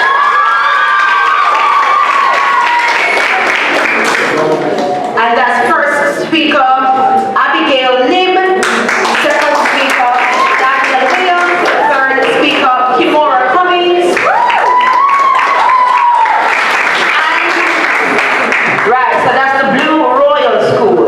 And from the Green School of the parish, Morant Bay High School. We have Andre Nesbeth, Roman Ryan, and Susanna Morgan. This afternoon, they will be debating a very powerful mood. And it says, this house believes that Jamaicans should undertake potentially revolutionary actions, such as those exhibited by Paul Bogle and the Warriors during the Morant Bay War of 1865 to overcome contemporary forms of oppression, such as poverty, police brutality, etc. Very big mood. Now, what we want from the audience is that you remain quiet and you listen very closely, so that if a pin drops in here, we can all hear it. Let's practice. Very well. And that silence actually makes way for words from the president of the St. Thomas Renaissance Foundation, Mr. Martin Edwards. All right, so he didn't take a flight on this occasion, and so I will deputize for him. He says, good afternoon. I am pleased to join in welcoming everyone to today's grand finals. I want to first thank all the students who have participated in the past couple of weeks. The preparation you undertook and the courage you showed in getting up and speaking is remarkable. Do we agree? Yes. You are the kind of students who will help St. Thomas to create the best schools in the country. I wonder if you heard that. Yes. Thank you also to the teachers who have gone above and beyond the call, We recognize the struggles you face, but you have helped these students in a profound way. You have answered the call to duty, and you must be commended. Thank you to the Paul Bogle High School, Morants Bay High School, the Academy of Yalas High School for hosting different rounds of the debate. Thank you to our judges for adjudicating these matches. Thanks to Jade for helping to prepare these students. Thank you for the opportunities that you will be affording them in the future. And thank you for the partnership. Thanks to the members of the foundation who have worked assiduously on this initiative. I'm sure you've seen, especially Ms. Shelley-Ann Thompson and other members running around, making all of this possible. Thanks to Ms. Shelley-Ann Thompson, the foundation's debate coordinator, for the hours of work that you have put in, the many meetings that you chaired, and all the moving parts that you have coordinated to make today possible.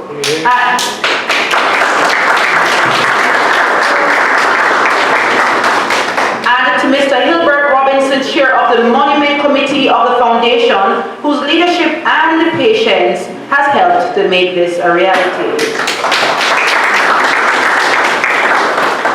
Thank you very much to Mr. Travis Smith, one of the Foundation's directors, for continuing to give selflessly, and who, along with Mr. Robin Levy, CEO of the Jamaica Credit Union League, introduced the foundation to our main sponsor, the First Heritage Cooperative Credit Union. I want to say a big thank you to First Heritage Cooperative Credit Union for its sponsorship of these debates. We appreciate you very much for your involvement and all the times you have sponsored any event. This is perhaps the most consequential. You are participating in the growth of the parish that in a few years will be one of the wealthiest in the country. You will find that in the foundation, you will find in the foundation a worthy and capable partner. Almost done, guys, don't worry. Thank you to Mr. Marlon of St. Thomas Events and to Llewellyn Winter of the foundation for all the videos and photographs. You have been there, yes? You have been there since 2018 and you shine a light on the foundation. Thanks to Ms. Lorian Peart Roberts and her team at SDC for your continued support of the foundation and for allowing us to use this complex.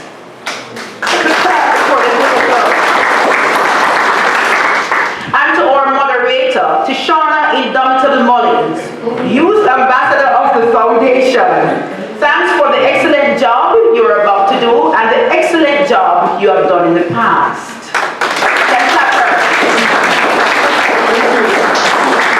Finally, thank you to all our donors in the United States, Canada, London, and to Google.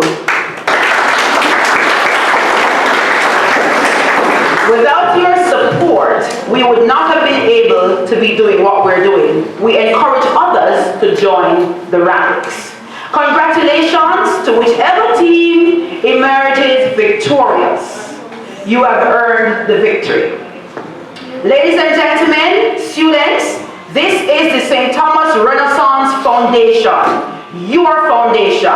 Once again, St. Thomas is leading the field because that is who we are, strong, proud, and free. All right, with those powerful words from Martin Edwards, president of the St. Thomas Renaissance Foundation, I know that you are ready for action. Yes, this is the grand finals of the Bogle and the Warriors debate competition. Let's hear a round of applause that wakes up Paul Bogle a little. All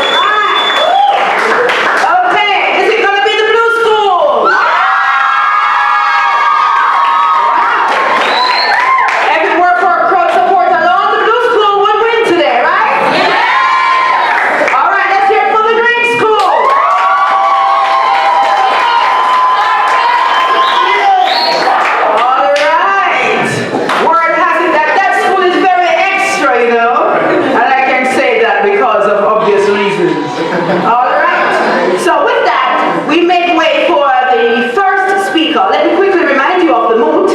This House believes that Jamaicans should undertake potentially revolutionary actions, such as those exhibited by Paul Bogle and the Warriors during the March Bay War of 1865 to overcome contemporary forms of oppression. To open our debates today, first speaker, Abigail Nick.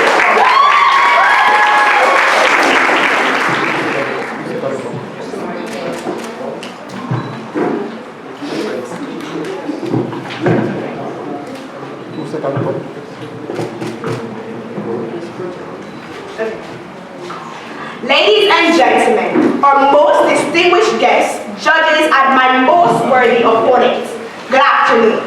I am Abigail Lynn, and I am tasked with the responsibility to lay the outline for our arguments in proposition for the moot, which reads, this House believes that Jamaicans should undertake potential revolutionary actions, such as those exhibited by Paul Bogle and the Warriors during the Morris Bay War of 1865 to overcome contemporary forms of oppression. The 1865 War of Morris Bay was revolutionary indeed, inspiring social justice and reform, not just in Jamaica, but throughout the Caribbean. In an attempt to examine the given moot, we must first establish what it is saying by clarifying key terms. The Oxford Online Dictionary defines potentially as with the capacity to develop or happen in the future. The Merriam-Webster Dictionary defines revolution as constituting or bringing about a major or fundamental change. The Oxford Dictionary defines oppression as prolonged, cruel, or unjust treatment or exercise of authority. When we merge definitions, it is now reworded as thus. The Jamaican people must use the 1865 war as an inspiration in fighting for social justice. Bell 2007 indicated that social justice is a guiding principle that's to achieve a just society. The proposition fully agrees with the moot, and will take the next few minutes to outline our argument to support this point. The first argument, which I will outline, is that many modern changes are as a result of revolutionary actions. 2. The regular process for reform is too slow and cumbersome.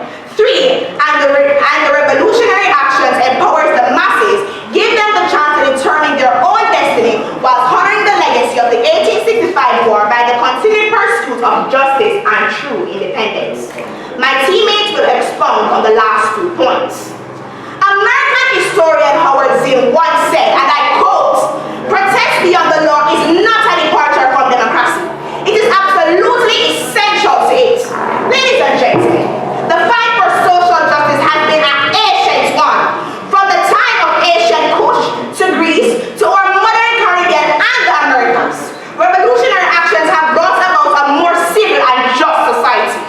And how does this relate to the 1865 War of Morris Bay? Turner 2015 in his journal article indicated that social science have debated the factors for revolution. Some stress economic factors, political reasons, and social determinants. But the context for the 1865 war was based mainly on, according to Carseton, the lack of social not accepted, the lack of social injustice and equity. After emancipation, the masses were landless, working in slave-like conditions, and were not represented politically. Even those who had the property, like Paul Bogle himself, even George William Gordon, lashed out at the oppression and that it must cease. My opponent, the current freedom and social equity that you currently enjoy is as a direct result of many social protests and war. We must point out that the war is not the only means of protest. In fact, local and global engagement and US-based advocacy group offers 4 kinds of actions which could be taken, inclusive of direct action like sit-ins, marches, and demonstrations, and indirect actions like petitions, editorials, exercising information right to the Access to Information Act, which keeps public officials accountable. Some of these options were not available to Bogle. Even though his letters were ignored, Bogle, who had land, thought he would be privy to hear the governor here, but his efforts were unfruitful. Continental in the text, 18th century to modern times, highlighted that the sweeping changes that occurred after the war, social institutions were created, and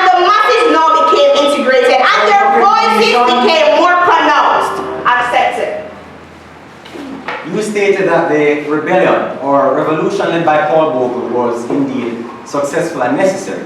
I'm asking, was this revolution violent that was led by Paul Bogle and the warriors? And are you inciting Jamaicans in this present society to use violence against the government? Speaker. Were you not listening? Did you not hear what my team said? Did you not listen when I spoke? Paul Bogle action then can and should be used today. It was the government that didn't listen, but I trust that you will today. Bogle's heroic action sparked several reports. Unit 2004 highlights that universal adult suffrage from 1944 to 1962 in the island which created democratic revolution in 12 small Caribbean countries. This period started mass politics in the Caribbean and a political stage for the masses. But wait, my opponents, are you a laborite or a comrade? How do you think these political parties started? According to Continental, the Crown riots of 1938 burned the trade unions, the Jamaica Labour Party, and the People's National Party. Today we have the political ombudsman as a result of outcry over political corruption. In more recent times, we saw mismanagement. According to BBC News, in 1999 April, violent protests took place against a 30% increase in fuel prices. The Gleaner 2009 highlights that, and I quote, as the protest drew to an end, Prime Minister Patterson set up a committee to explain the gas price hike. He followed the committee's recommendations and cut the 31% fuel tax in half. I wonder, am I worthy opponents? If you are a part of a parish-wide protest in St. Thomas, or New Roads in 2018 led by Omar Ran, or were you a part of a protest of September 6, 2022 that sought to hold contractors accountable? Recently, we have political manipulation not accepted, with the current Prime Minister, most honorable Andrew Holness, pointing justice sides temporarily and saying he must prove himself. This sparked outrage and was deemed unconstitutional. RadioJamaicaOnline.com 2018 article noted, and I quote, "The Prime Minister announced justice side permanent appointment after he met with the opposition and was threatened with a lawsuit from Jamaica Bar Association. Bogle would be proud." Ladies and gentlemen, my opponents, would you want us to believe that Jamaica joining the Federation, then becoming political independent, is regressive? This identity is what birthed our athletes, coffee, music, icons, and inventors. I leave you with the word of Martin Luther King Jr. And I quote, "Injustice anywhere is a threat to justice everywhere," end quote. The proposition pauses.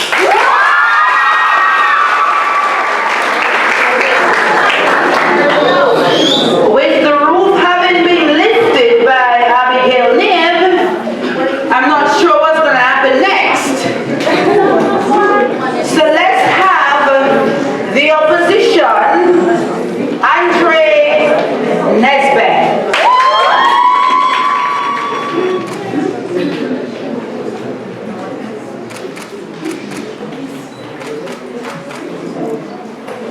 I object to violence because when it appears to do good, the good is only temporary.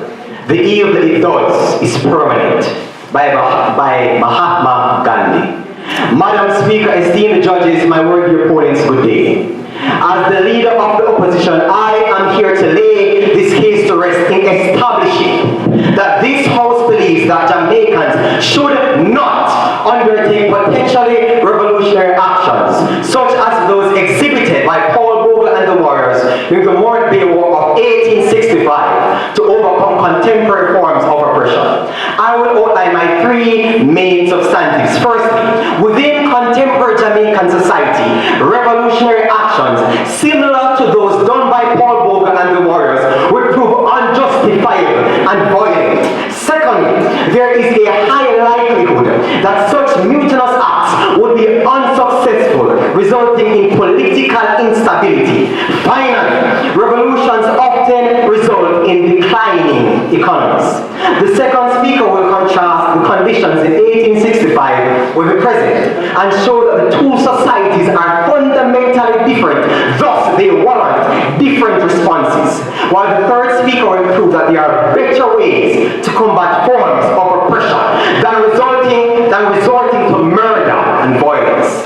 The Encyclopedia Britannica defines a political revolution as a major, sudden, and typically violent alteration in government and related associations and structures. If Jamaicans exhibited similar revolutionary actions, as was demonstrated by Paul Bogle and the warriors, that would undoubtedly result in a war. I ask, would such acts be justified, and why?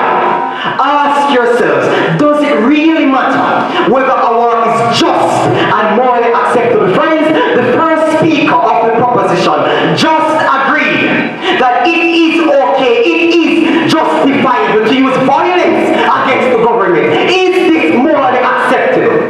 The Internet Encyclopedia of Philosophy states that the concept of just war theory deals with the justification of how and why wars are fought. The justification can either be theoretical or historical.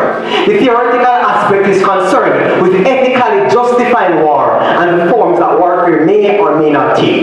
Listen, there are certain criteria within the framework of this theory that help to determine whether a war is justified. And the government is under a moral and ethical obligation to provide evidence to satisfy the criteria to justify such violent revolutionary actions.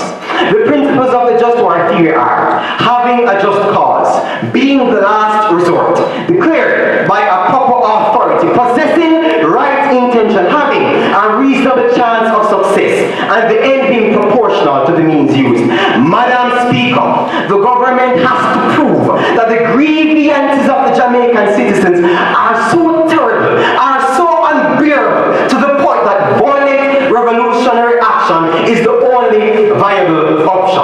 I say there is no dire socioeconomic evidence to justify violent revolutionary actions, as the modern Jamaican economy is not the best, but is growing.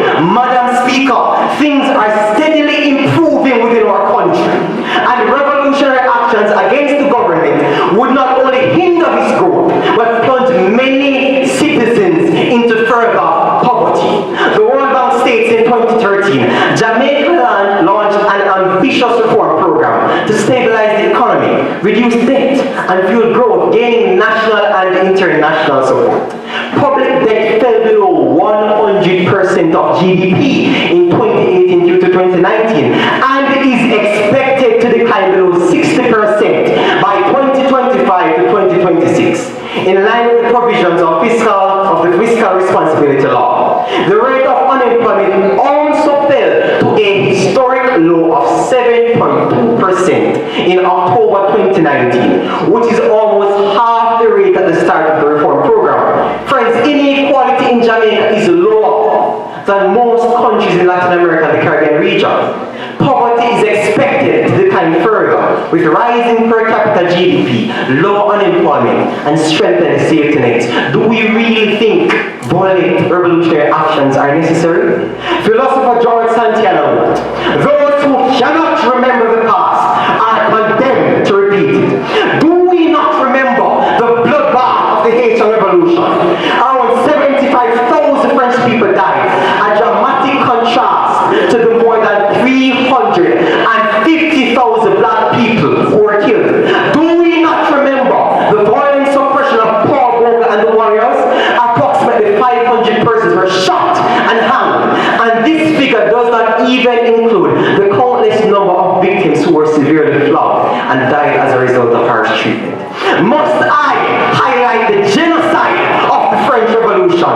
During the reign of terror from 1793 to 1794, about 40,000 people were executed or murdered. A guillotine was set up in Paris. This wooden frame contained a sharp blade that dropped on the victim's neck. Although it was supposed to be a humane method of execution, its efficiency meant that hundreds were dying every day. Friends, if we should display similar violent revolutionary actions against the government, can we begin to understand and estimate the significant loss of life? Who would be the combatants during this revolution?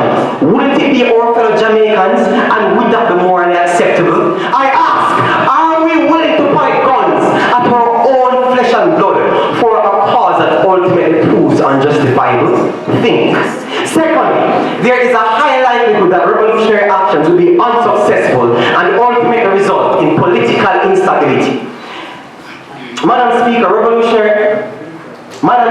violent revolutions often overturn themselves. An article from the New York Times entitled 5 African Countries, 6 Coups, Why Now states, it was evident through the past 18 months military leaders have toppled the governments of Mali, Chad, Guinea, Sudan, and now Burkina Faso. Ghana's President Nana Akufo-Addo said on Friday, it represents a threat to peace, security, and stability in West Africa. These 5 nations have recently experienced military coups from Guinea on the west coast to Sudan in the east. Similarly, Madam Speaker, a political revolution would only undermine the authority of the Jamaican government, and that would result in political instability, inspiring many Jamaicans who disagree with the state to usurp and seize control of the country. What is to stop a different group from disposing the self-proclaimed leader of any coup? Hence, revolutionary actions are very likely to be a failure as a consequence. Finally, revolutionary actions often led to economic deterioration. The aftermath of the Haitian Revolution paints this grim reality. On January 1, 1804, the rebels declared independence and created the modern nation of Haiti, the first black republic. The Haitian Revolution and the subsequent Declaration of Independence caused an economic decline that left Haiti mired in poverty. Is that what we want for Jamaica? Several crucial factors caused this decline. First, the warfare of the Haitian Revolution destroyed the capital and infrastructure of the economy. Second, Haiti lacked diplomatic and trade relations with other nations. Third, Haiti lacked investment, both foreign and domestic. Fourth, Haiti moved towards subsistence farming and away from plantation agriculture. Finally, reparation payments to France left the country deeply indebted. Haiti was unable to preserve or rebuild the world that Saint Dominic once had, which made the country one of the poorest in the world today. Madam Speaker, we seek to highlight Jamaica as a developing country and argue that any form of violent revolutionary action to overthrow the government would result in significant economic decline, which would worsen the socio-economic condition of its citizens. To conclude, society has evolved, and there are more contemporary and civil means of combating modern forms of oppression that can preserve life and effect change. The opposition further opposes that revolutionary actions are completely and utterly unnecessary. Thank you.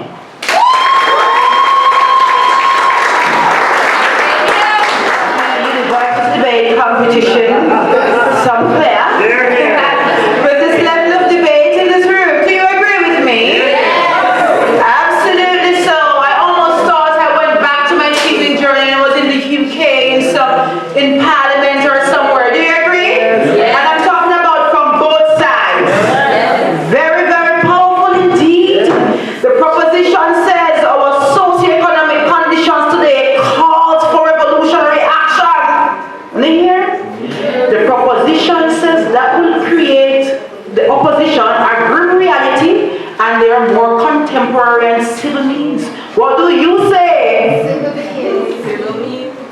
Yeah, man, you're from the green school. I would say that too if I were you, right? So they're saying we say war to get what we want, and they're saying we know we know. All right, I'm done.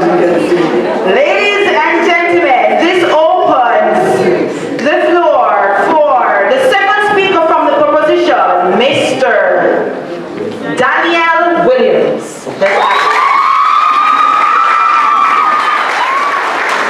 And to these debates, we welcome second speaker from the opposition, Mr. Romar Bryan.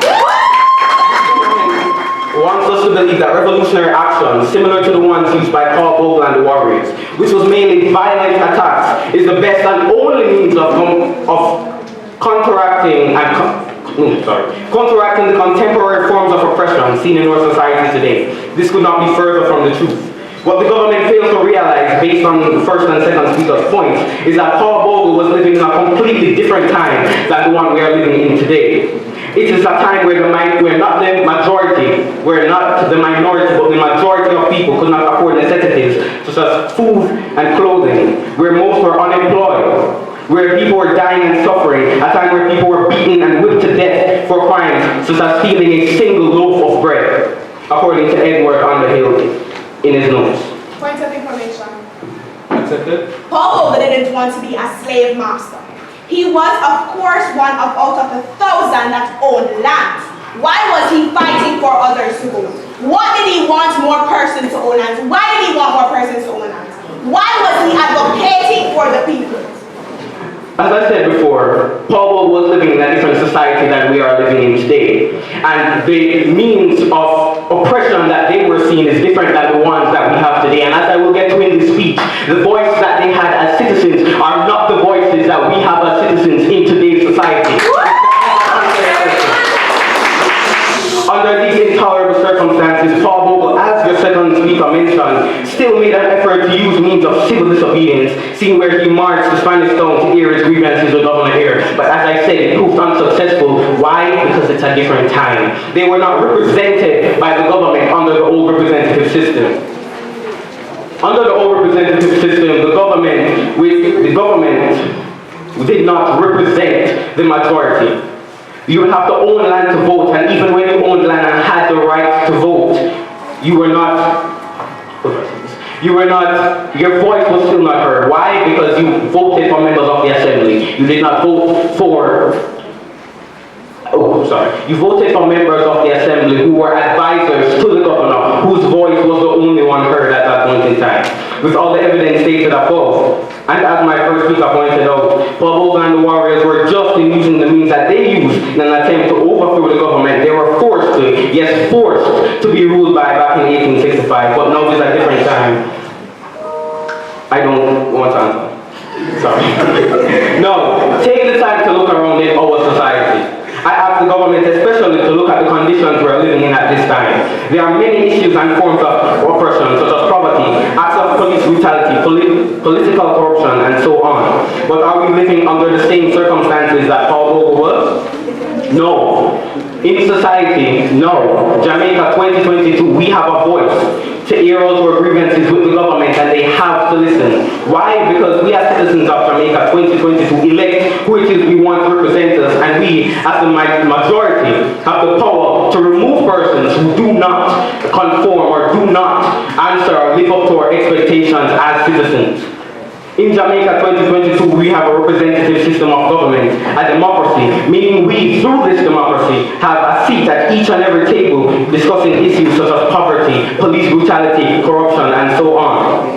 This quite literally means that who our leaders are, who we are represented by, is the will of the people. Paul Bogle did not have, in Paul Bogle's era, they did not have the will of the people.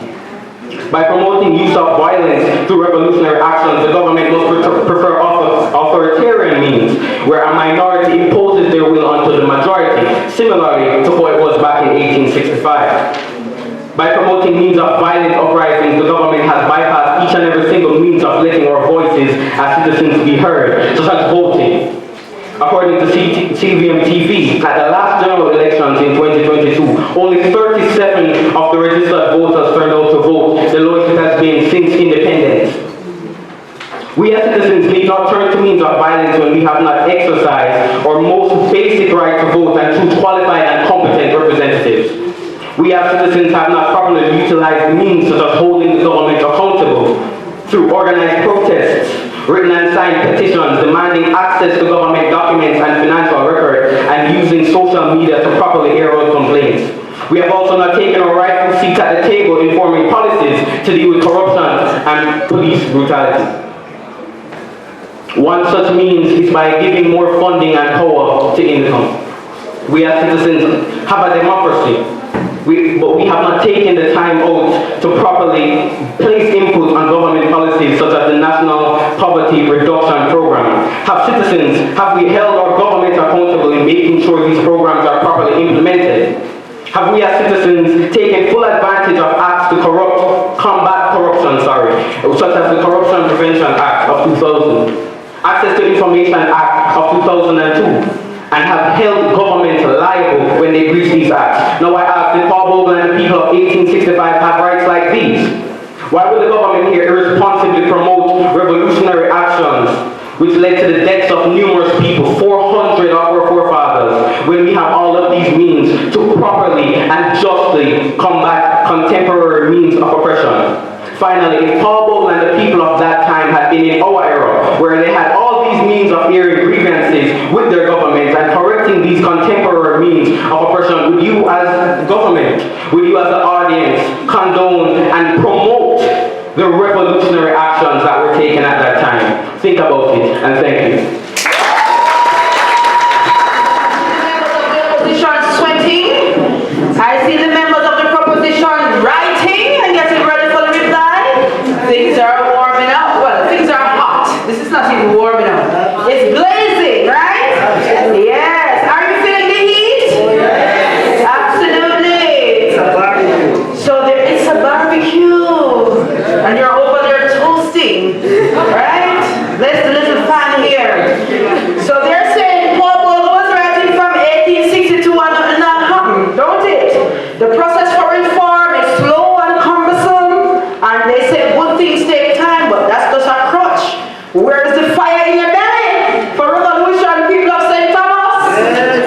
And then our opposition is saying in 2022 we have a democracy. We have the right to vote. We have avenues to hold our government accountable.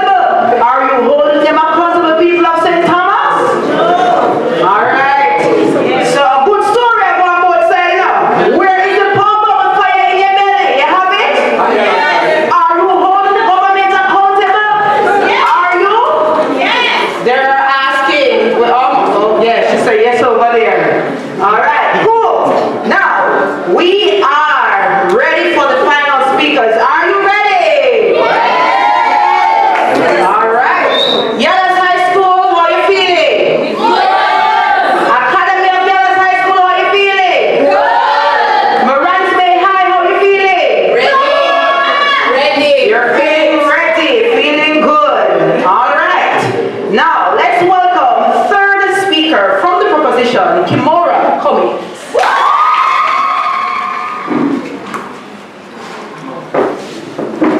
Madam Speaker, let me just shed some light on the inherent flaws in the opposition's case thus far, and they cannot go overlooked. It was Mark Bay's very own Andre Nesbitt who stood at a similar podium not too long ago and quoted from Martin Luther King Jr.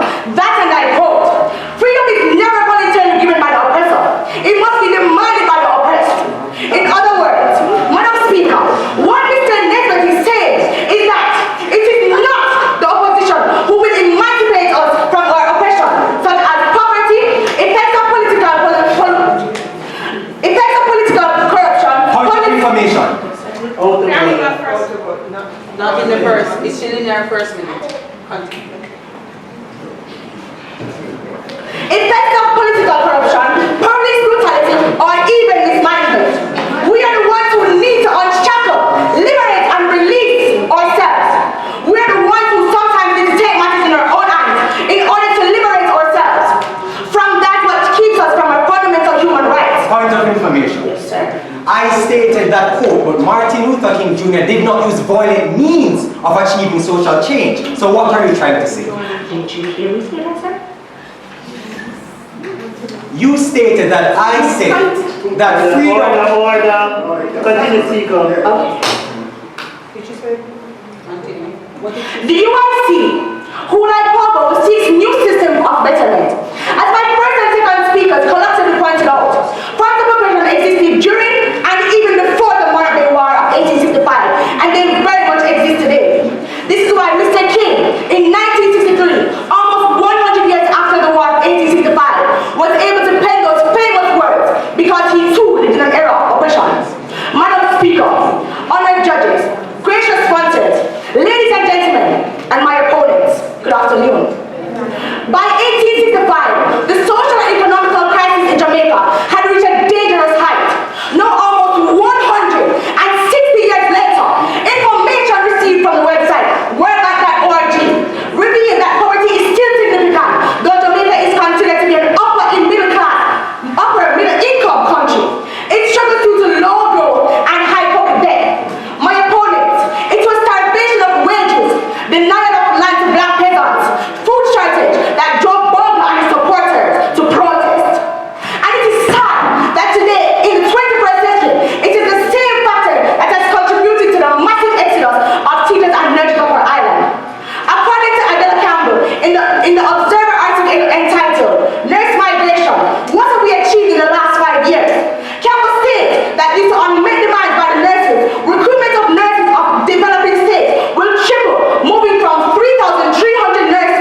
oppressed by their then principal, Dr. Dalton Shaw, and Bogle's current principal, Mr. Kerry. Paul Bogle and the teachers at these institutions had submitted letters to the relevant authorities. Bogle even formed a committee to present grievances, but all these methods proved futile. Madam Speaker, my opponents, it was political corruption and mismanagement that caused what should have been a peaceful protest to escalate. Ask yourself, my opponents, would we have citizens of St. Thomas? Where would we be as citizens of St. Thomas if Bogle had not challenged oppression? Look at how underdeveloped our parish is. Bogle must roll over daily in his grave to know his sacrifice, his efforts had led us to be labeled as the forgotten parish. We seem to have lost the fire in our bellies when it comes down to advocating for social reforms, as my second speaker spoke of. So my most worthy opponents, on October 7, 1865, 157 years ago, a bistro was in a meeting in the courthouse. Bogle and his followers marched into town with pipe and drum and demonstrated. Yes, demonstrated. The police came out, armed and forcefully tried to move the protesters. Based on this, the authorities issued a warrant for Bogle's arrest on October 10, 1865. Police tried to arrest Bogle, but he fled on October 11, 1865. Bogle and 400 supporters marched into Moray with witness, but violence was the response from the authorities. And on October 13, 1865, martial law declared that the additional white officers permitted to do as they feel, resulting in peaceful protesters to be brutally crushed, robbed of their families, brothers, friends, and loved ones. Madam Speaker, members of the audience, my opponents, it's been a long time coming, and whether oppression exists or a change won't come, a change must come, be through anarchy or civil disobedience. The leaders of today have the power, and they either listen to us or oppress us. The proposition pauses. The passion continues to flow in the room. Are you feeling it? Yes. Absolutely. It's been a dream of mine to see young people of St. Thomas passionately argue issues about our own history and our own development in this day. And I think we must commend our sponsors, our partners, and the St. Thomas Renaissance Foundation for making this a reality. And to close, for the opposition, we welcome Sashana Morgan, the woman of the team. To do the work. But with all he possesses, self-preservation comes first. My audience, Madam Speaker, judges, and my opponents, I implore you to meditate Bonnie-Wailer's lyrics while I concisely explain that 1. The majority of Jamaicans would not welcome revolutionary actions. 2. Revolutionary actions cannot make things better. 3. There are better options to overcome contemporary forms of oppression instead of resorting to violent acts. Madam Speaker, the Merriam-Webster Dictionary defines oppression as unjust or cruel exercise of authority or power. Presently in Jamaica, oppression is predominantly in the form of poverty, police brutality, political corruption, mismanagement, colorism, and classism. This includes even discrimination against LGBTQ people in Jamaica and HIV-related stigma and discrimination. Firstly, the majority of Jamaicans would not welcome revolutionary actions.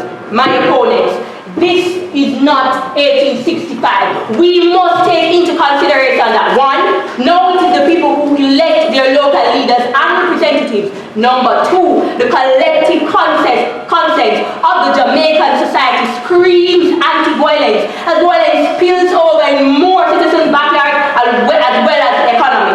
State of emergencies are Jamaica's primary tool for combating the country's problem of crime. According to the Jamaican Gleaner, just over half of Jamaicans, or 53%, describe the state of emergency as effective in a July RJR Gleaner group commission done on the support. Additionally, it is through the program Peace Management Initiative that helped Mountain View, a community long defined by gunshot every night and at least 12 dozen cars a day, to record 1 murder in 2014 and 2015 as stated in a UNICEF article. This program is a coalition of youth, residents, non-governmental organizations, government, police, schools, church, and even gangs, judges. This is so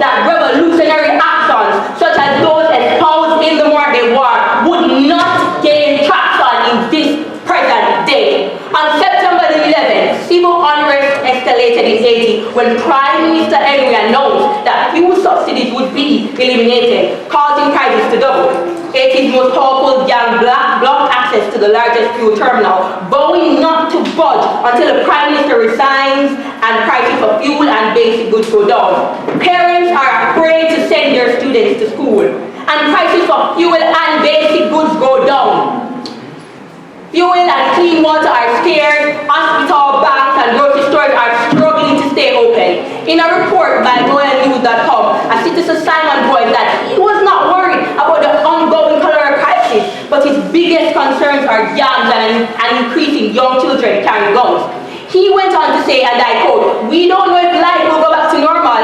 If you die today, you don't even know if you're going to make it to a morgue. You could be left in the street for dogs and animals to eat you. This is how crazy the city has become." End of quote. This leads to my second point, that revolutionary actions exhibited by Bogle and the warriors cannot make things better. My opponent, with a war comes pervasive atrocities.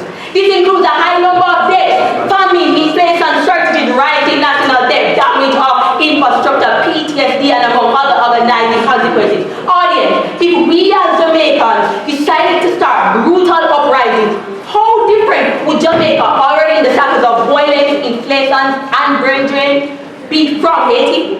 It is not enough for the government to argue that things are worse and thus revolutionary actions are necessary. The government has to definitively prove that revolutionary actions will ameliorate the various forms of oppression. In the case of Haiti, revolutionary actions did not ameliorate oppression, instead things worsened. Judges, if we should accept the proposition's arguments, then I lament the demise of our country, the demise of our democracy, and the slow eradication of our moral fibers. For Jamaica will become unstable, dystopian, uncontrollable, and poverty-ridden, and without a doubt unfit to live, work, raise families, and do business. Furthermore, choosing a path such as this would declare us criminals, thus reducing our rights, which could prove effective in fighting oppressive systems through civic engagement. My opponent, is it not obvious that in doing this we inevitably rob ourselves of the power to incite change? This carries me to my last substantive point, that there are better options to overcome contemporary forms of oppression instead of resorting to violent acts. Civic engagement includes communities or individuals working in both political and non-political actions to protect public values or make changes in the community. Madam Speaker, sit-ins are one of the most successful forms of non-violent protest. The 1960 Greensboro sit-in in North Carolina, which spurred a wave of similar sit-ins in other cities across the South, proves that this is indeed a viable option. African-American students who go to segregated lunch counters, sit in all available spaces, request service, and then refuse to leave when denied service because of their race. This movement gained widespread publicity, resulting in the desegregation of many businesses and played a significant role in pushing the Civil Rights Act of 1964 just 4 years later. Madam Speaker, we have agencies such as the Independent Commissions of Investigation that investigate actions of security force members and other agents of the state that result in death or injury to persons or the abuse of the rights of persons. However, INDECOM has no power to arrest or prosecute police personnel and therefore is solely investigatory. We, the opposition, believe that the real issue was never to find out if police abuse their power, but how they get accountable, and so INDECOM being granted prosecutorial powers would be imperative in strengthening police reform. The Jamaica Anti-Discriminatory System for HIV, which is a national system that collects cases of HIV-related discrimination and refers them to the appropriate entities for redress.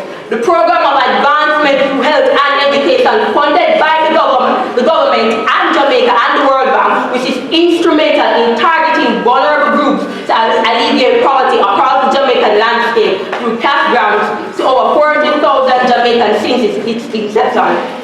There are policies which seek to actively maintain good governance and mitigate political corruption, such as the Parliament Integrity of Members Act, which requires parliamentarians to finish statutory declarations of their assets, liabilities, and income on an annual basis to the Integrity Commission and imposes penalties for non-compliance. My opponents, we have the power to take routes to lead us to the results we want without the tremendous loss of lives and social turmoil. My audience, I beseech you that the St. Thomas Renaissance Foundation implemented a mathematics honors program in hopes to increase CSEC passes? Why are restorative justice programs implemented in your schools? Why do we even have student council bodies in our schools? Why don't we just march down to Duke Street and set Garden House against the parliamentarians and fail the people? But no, we do not, because we are an educated and evolved society. Judges, we analyze, generate solutions, advocate, and make use of existing mechanisms to effect change. We do not just resort to violence as if we are untamed savages. Thus, I say resolutely that this House believes that Jamaicans should not undertake potentially revolutionary actions such as those exhibited by Paul Bogle and the warriors during the Murray War of 1865 to overcome contemporary forms of oppression. I rest this case. Wow.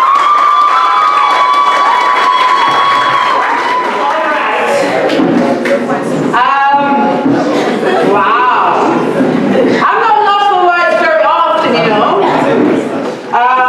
But the level of debating that is coming forth is really powerful. Yeah, that's the best I can come up with. Based on how moved I am by both sides. Now, the opposition is telling us that 157 years ago, Paul Bogle and his men have reached a point where they tried everything. And they had to resort to war. They write letters, they mark people, they did everything and it didn't work. And then after war. He didn't say war. Tell me what he said. He said that we went to them, yes, tried to converse with them, and yes, they took war to us. All right. So we went to them, trying to converse with them, and they took war to us. And let us just underscore, my opinions do not score anything over there. I am just the host that's enjoying myself, that don't have the job that they have over there, but I stand corrected. Right? Proposition? Yes. They said right. And they're saying that they're contemporary meanings. But guess what? They can say it better than I can. And so we want to invite the reply from the proposition, Miss Abigail Nick. Dated Monday, December 27, 1999. Author Devon Dick recalled George William Gordon stating that Paul Bogle was the superintendent for cause. Paul Bogle inspired so much, not to fight, but to use their voice. He inspired novelist V.S. Reed in 1865, poet Claude Reed in Paul Bogle the Hero article by Dr. Clinton Hutton in Paul Bogle the Leadership Roles. Paul Bogle's actions were not violent. He wrote and got no response. My opponent, I said he wrote and got no response. He attended meetings and his voice was not heard. He marched and still he was turned away. He demonstrated and was attacked. He defended himself and his people, and he was unsaid, captured, illegally tried, and then executed. Paul Bogle took all the necessary steps to make it possible for us to be here today. You spoke about sophisticated. If Paul Bogle is so barbaric, why in 1969 he was named a national hero? Is your modern system also a failure to bring honor to his name and actions? Is this letter, October 20, 1962, expressing concern for stuff on their land to be captured barbaric? Wow. You dare to say that in this modern time we had a voice. Didn't Paul Bogle have a voice back then when he went to governor here over and over and over again to demonstrate what he wanted? My opponent, Bogle made a sacrifice. As you read or you heard in my previous speeches, that Paul Bogle had lands, but yet still he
opposition's arguments can be summarized in 2 points.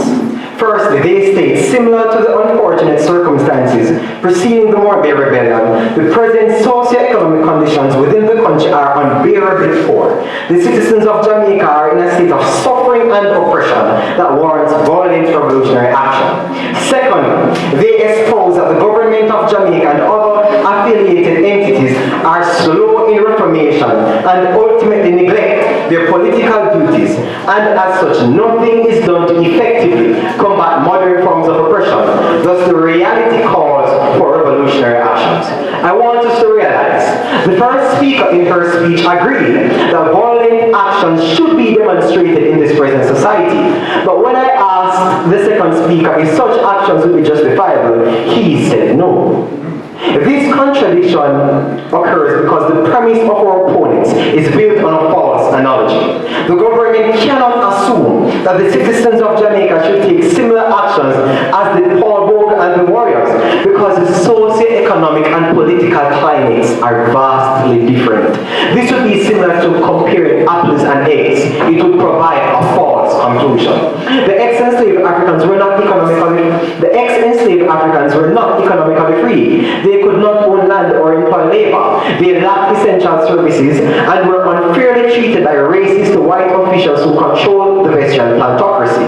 Thus, Paul Bogle is not a barbarian. Paul Bogle and the warriors had a just cause in rebelling against the old representative system due to the socio-economic climate of the time. But I ask, what would be the just cause in rebelling against our current system of democracy? People can own land, employ labor, become entrepreneurs and start businesses. There is a free healthcare and education system for every individual throughout the country. And albeit slow, these systems and the Jamaican economy are improving. Not only are my opponent's arguments built on a false premise, but it is simply not true. We understand that there are certain aspects of our society that need significant improvements, such as roads and other infrastructures. But friends, every country has issues pending to be resolved.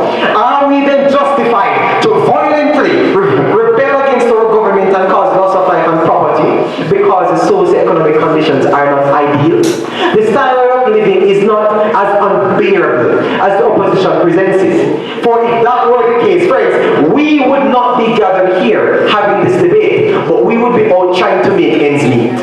Secondly, the notion that our government and associated entities are slow and simply neglect their work is not true. An article from the Jamaican Information Service entitled "Government Committed to Fight Against Corruption, Minister without Portfolio in the Office of the Prime Minister with Responsibility for Information, Honorable Robert Morgan," pointed out that the government promulgated the Integrity Commission Act and created a system for an independent body to oversee the Integrity Commission. He added that the government has consistently provided the funding necessary for the commission to do its work. You will also know that the significant work has been done to empower the major organized crime and anti-corruption agency as an independent entity, and that came through Parliament to allow it to do investigations. The Indicom quarterly states in the 5 years 2016 to 2020, the Independent Commission of Investigations received 1,522 complaints of assault and allegations leveled against members of all 3 security force organizations: the Jamaican Constabulary Force, Jamaica Defense Force, and the Department of Correctional Services. Madam Speaker, friends, please listen. I have provided evidence to show that the government and many other entities, such as the Integrity Commission and major organized Integrity Commission, Indicom, and major organized crime and anti-corruption agency are working in the interest of the Jamaican people. Therefore, it is inaccurate to generally accuse these organizations of inactivity. I want us to realize that the proposition has not specified how violent revolutionary actions would ameliorate present-day oppression. Madam Speaker, a revolution typically results in tremendous loss of life and property. And we are stating that there is no need to kill our people because of the exaggerated and unrealistic claims supported by the government. It is not enough for the government to advocate revolutionary change because of poor economic conditions. We are not denying that things are poor, but they are getting better. The government has not proved that revolutionary action is the only way to ameliorate the various contemporary forms of oppression. We have a democratic society. We have a democratic government, and the revolution will undermine the stability of that system. With all due respect to these nations, we do not want to become like Haiti or Burkina Faso. To conclude, let us remain united. For a wise man once said, we must live together as brothers or perish together as fools. The opposition further reaffirms that revolutionary action is unnecessary and is ultimately detrimental to the Jamaican people. Thank you.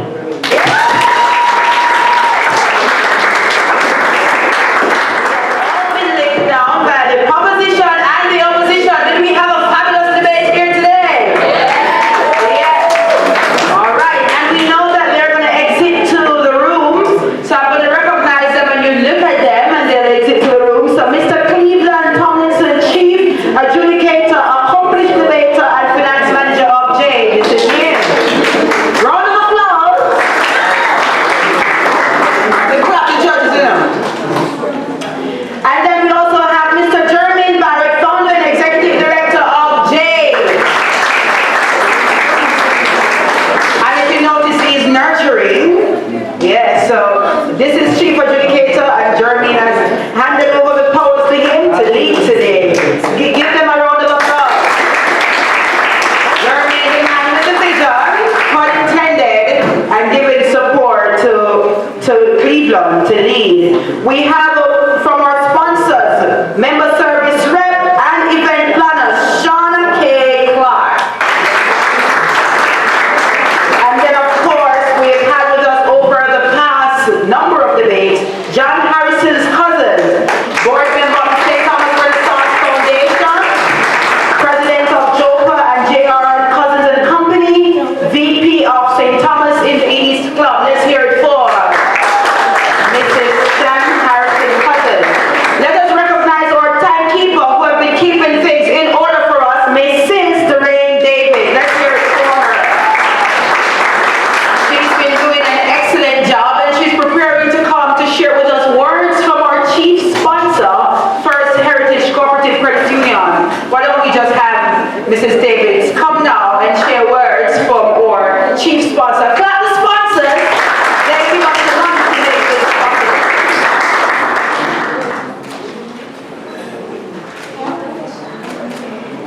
Thank you, Tashana. Good afternoon, everyone. Good afternoon. So I bring greeting from First Heritage Cooperative Credit Union, Paul Bogle and the Warriors debating competition. So the St. Thomas Renaissance Foundation, judges, sponsors, of which FHC is chief sponsor, competitors, members of the audience to include students and teachers, good afternoon. I am very pleased to join you all for the grand finale and the semi-final, the third place playoff of the debating competition, and even more delighted to be among the brilliant minds of St. Thomas. Firstly, I must commend the organizers of this event for giving our youth a platform to find and develop their voice. Would you all agree, debaters, supporters? This competition ultimately empowers you, our students, to become agents of change in your communities. And I'm sure you can attest to how it has aided in your personal development. And we have heard the stories from, well, I've heard the stories from last matches, the last few matches, and today. Debating empowers young people to build oral presentation skills, develop confidence in public speaking, and train debaters to listen, assess, and form arguments. Recognizing this, FHC was elated to sponsor this meaningful initiative. This partnership with the St. Thomas Renaissance Foundation not only allows us to carry out our social corporate responsibility, but it aligns with the core philosophy of our credit union. Anybody knows what the core philosophy of the credit union movement is? No, it's people helping people. Say that we need people helping people, and as a society, if we adopt that philosophy, we have places going. Would you agree? Yes. Definitely. We are an organization that takes great pride in community, family, youth development, and service. Our commitment to the development of Jamaican youth has and remains strong. Young people are talented, as we have seen, knowledgeable and ambitious, and are making a difference every day across various institutions as leaders in their communities. It is with this that we continue to see fit to support initiatives such as the Paul Bogle and the Warriors Debates competition. Through our efforts, we unceasingly aim to empower and inspire the next generation and make due contribution to the Vision 2030, which is making Jamaica the place of choice to live, work, raise families, and do business. Students, Mahatma Gandhi was a debater who challenged injustice and the status quo. According to Gandhi, honest disagreement is often a good sign of progress. I'll read that again. Honest disagreement is often a good sign of progress. Employing well-chosen words and non-violent civil disobedience, Gandhi led India to independence and inspired movements striving for civil rights and freedom across the world. To this end, I encourage you debaters and those aspiring to be debaters, because I'm sure we have some aspirees, I encourage you to present your arguments with a sense of eloquence, and also remember to be open-minded and appreciative of all the information which you will garner along the journey. I want you all to look at each other and say, I am a champion. Come on, say it like you believe it. I am a champion. Yes, you are. Because you are all champions for considering the opportunity to challenge each other with compelling arguments. And I would also add to learn about our parish, because there is so much that I have learned from being at these debates, which has greater impact than you think. All the skills through this experience will be valuable assets in your future, and this is in areas of your career, family life, and daily communication with your friends. Thank you for what has been an engaging and meaningful event. Thank you.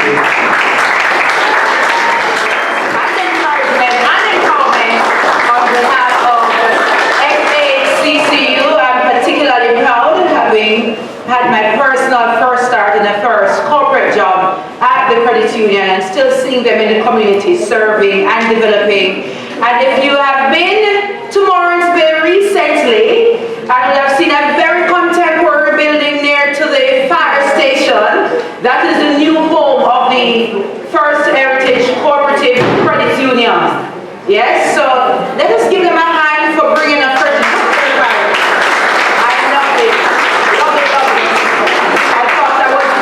In Washington when I saw the building. It's a good look. All right. Now, I asked my young men from the YMCA earlier to share with me one thing that they've learned from being in the space today. And I'm going to ask at least one of you to come forward and tell me what you've learned about St. Thomas or contribution, whatever it is. Come along. All right, give him a hand.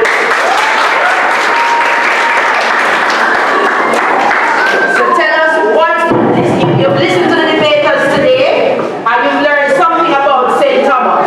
So loud and clear. So this is the first time I've been in St. Thomas or heard about St. Thomas.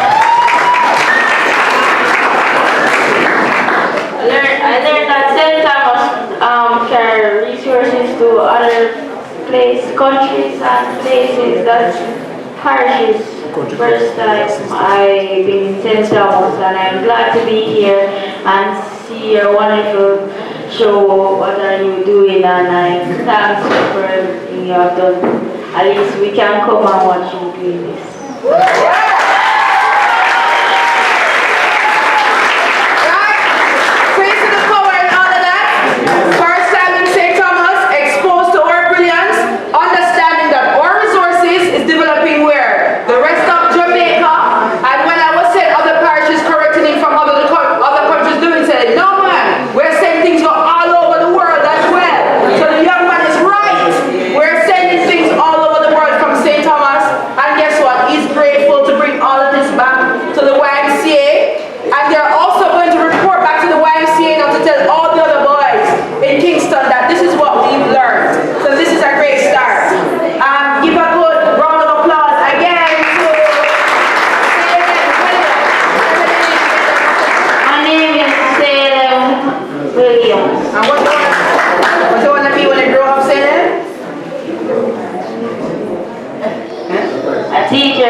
they wanted to live in St. Thomas, I would tell them that we have great beaches, great food. If I see Yala Spain, the jerk chicken, jerk pork, festivals, and all kinds of foods in Jamaica that we produce and they will love it.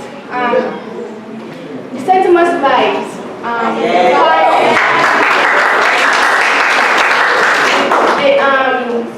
The temperature is it's a nice tropical temperature.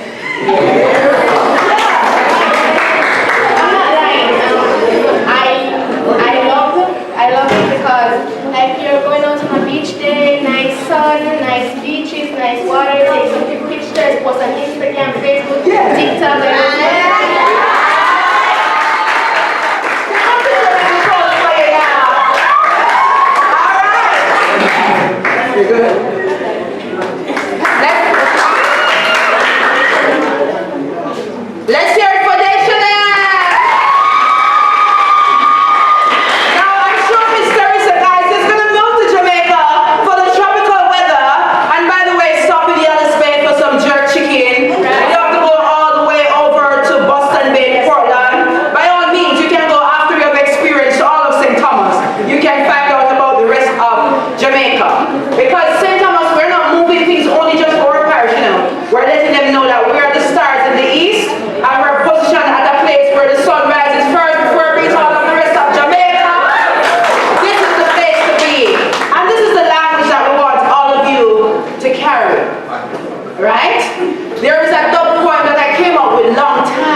Thank you.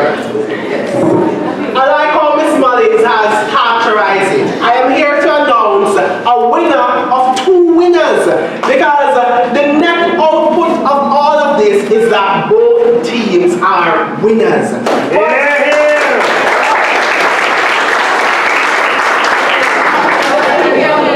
But there's only one championship trophy, so in that regard I have to announce one team as winning today's match. I want you, before I get into the results, put your hands together and give a thunderous round of applause to the debaters who put on a match that was substantial and sufficient for the grand finals of the Bogle and the Warriors debate competition. Now, I have adjudicated matches across the island and internationally as well. And what we saw here today can be considered as consistent with international best practices in the region. So in that regard, I want to commend the teams. We heard the motion that was presented before the House. In essence, the motion asked for one team to be in support of the revolutionary kind of protest that would have taken place in 1865 to raise their disapproval against contemporary issues. And then on the other hand, this team in opposition would argue against the use of that kind of violent revolutionary style of voicing your disapproval. That's in essence, when you break apart the motion, what is being debated. Let us look at what we got out of the debate. Let's look at proposition. So the Academy of the Others High told us that we ought to use these kinds of violent, revolutionary ways of protesting because they give us results. And what they did throughout the entire presentation was to identify and present to us a slew of instances where violent kind of revolutionary protest done in 1865 would have given us results. They highlighted some in contemporary times now, and importantly, they would have presented to us what the historical events of 1865 were, how we got certain social benefits such as the establishment of more democratic freedoms, the establishment of far more social benefits that would have emerged from protests. That was the sum total of the case from proposition. When we juxtapose that case to what we got from opposition, we thought that we got a more substantive case that was far more developed and that provided a deeper understanding of the case presented by opposition. Opposition told us that we need to take into consideration the proportionality in the actions of a violent protest. Opposition told us that what existed in 1865 was so bad, the people were in essence at rock bottom. In a sense, the situation could not get any worse. So at that particular time, it would have been warranted or it would have been necessary to have that kind of violent revolutionary process to transform the social issues of the time. Because they highlighted that the issues were proportionate to this kind of violent, revolutionary kind of action. What they did was to tell us, though, that in contemporary time, it is not proportionate, because they established to us that in our current times, the social issues are not as worse as they were in 1865. So that kind of violent, revolutionary kind of processing would not be warranted now. So in essence, that would be far more egregious with respect to what the issues that are being protested against are. So in essence, what they established for us was proportionality, and that is very important for this particular kind of debate. Opposition also told us that the time in which we're existing are different times. 1865 is a different time from 2022. In essence, they told us that there are contemporary mechanisms that have been instituted by the state and contemporary mechanisms that have been instituted by civil society organizations that offer some sort of recourse for people who are disgruntled with issues of this time. And in as much as those mechanisms are existing and are working, then we believe that we would take them pursuing the disapproval or voicing their disapproval of the issues through these mechanisms rather than what we would get from a violent, revolutionary kind of approach. What was important in which they highlighted to us is that we run the risk of worsening the issues if we have that kind of violent, revolutionary kind of protest. And they told us ways in which the issues could worsen. They told us that we could plunge the country into political instability. Because when we have that kind of revolutionary, violent protest, then the state will respond. And when the state responds, then that brings a sort of distrust between the state and the citizenry and plunges the country into that kind of political stability. That was the essence of what they told us. They told us that we could get, in essence, economic deprivation from that kind of violent protest. What they did, though, that augured well for them, was to concede that there is slow processing of the issues and the transformation of the social issues through these established mechanisms. And we credited Proposition. Proposition told us that in some cases we need this kind of violent revolutionary approach, because when you take these sort of established mechanisms, then it's slow, the change is slow, and that was good. We credited them for that. But Proposition said, well, we would accept a slow change of these issues because we think that we would run the risk of worsening the issues and possibly costing lives if we were to take this kind of violent, oppressive, revolutionary kind of approach. So in essence, the sum total of the arguments that were presented by their position, in our estimation, have been far more substantive and will have dealt with the issues that were evident to be dealt with in the debate. Ladies and gentlemen, against that background, I am very pleased to announce that the winner of the Paul Bogle and the Warriors Debate Competition 2022 is my boy!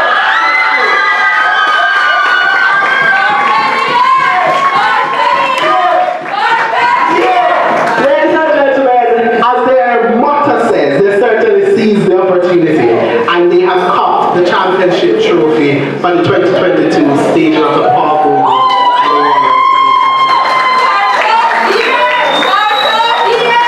I have one more announcement before I take my seat. I have had the opportunity to adjudicate all the rounds, all the matches from round 1 to the grand finals. And there was a particular debater that stood out for me with consistent performance. And he has presented with clarity and precision. And the arguments are generally substantive and are relevant to the debate. And he has proven throughout all the rounds that he has sufficient grasp of the issues in the debate and he's not really doing a regurgitation. Ladies and gentlemen, he is the best speaker in today's match. He has been the best speaker in his previous matches. I want you to put your hands together for the first speaker of the opposition team.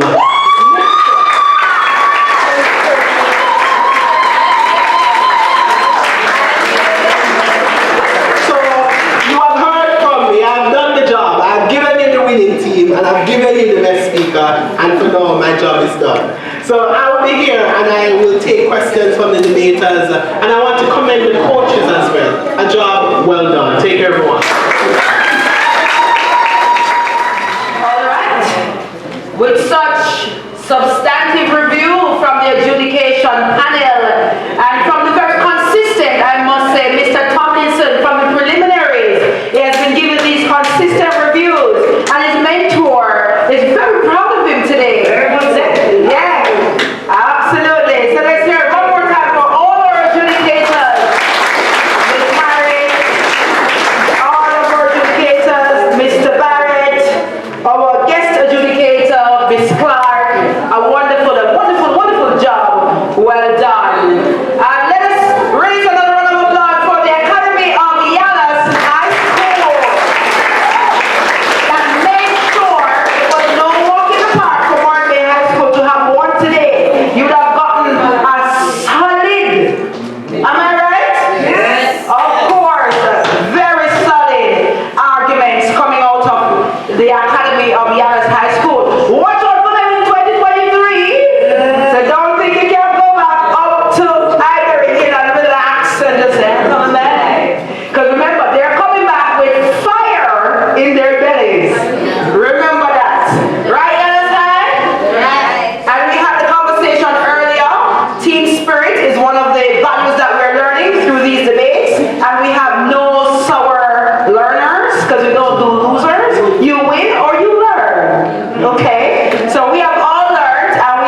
to come back next year. And there are lots of opportunities through Jade for you to go and debate nationally, internationally. So you're well positioned for something great. You're second place in the grand finals of the Paul Bogle and the Warriors today. That's a big deal.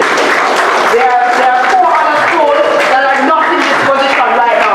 That is an achievement, and I want to underscore that.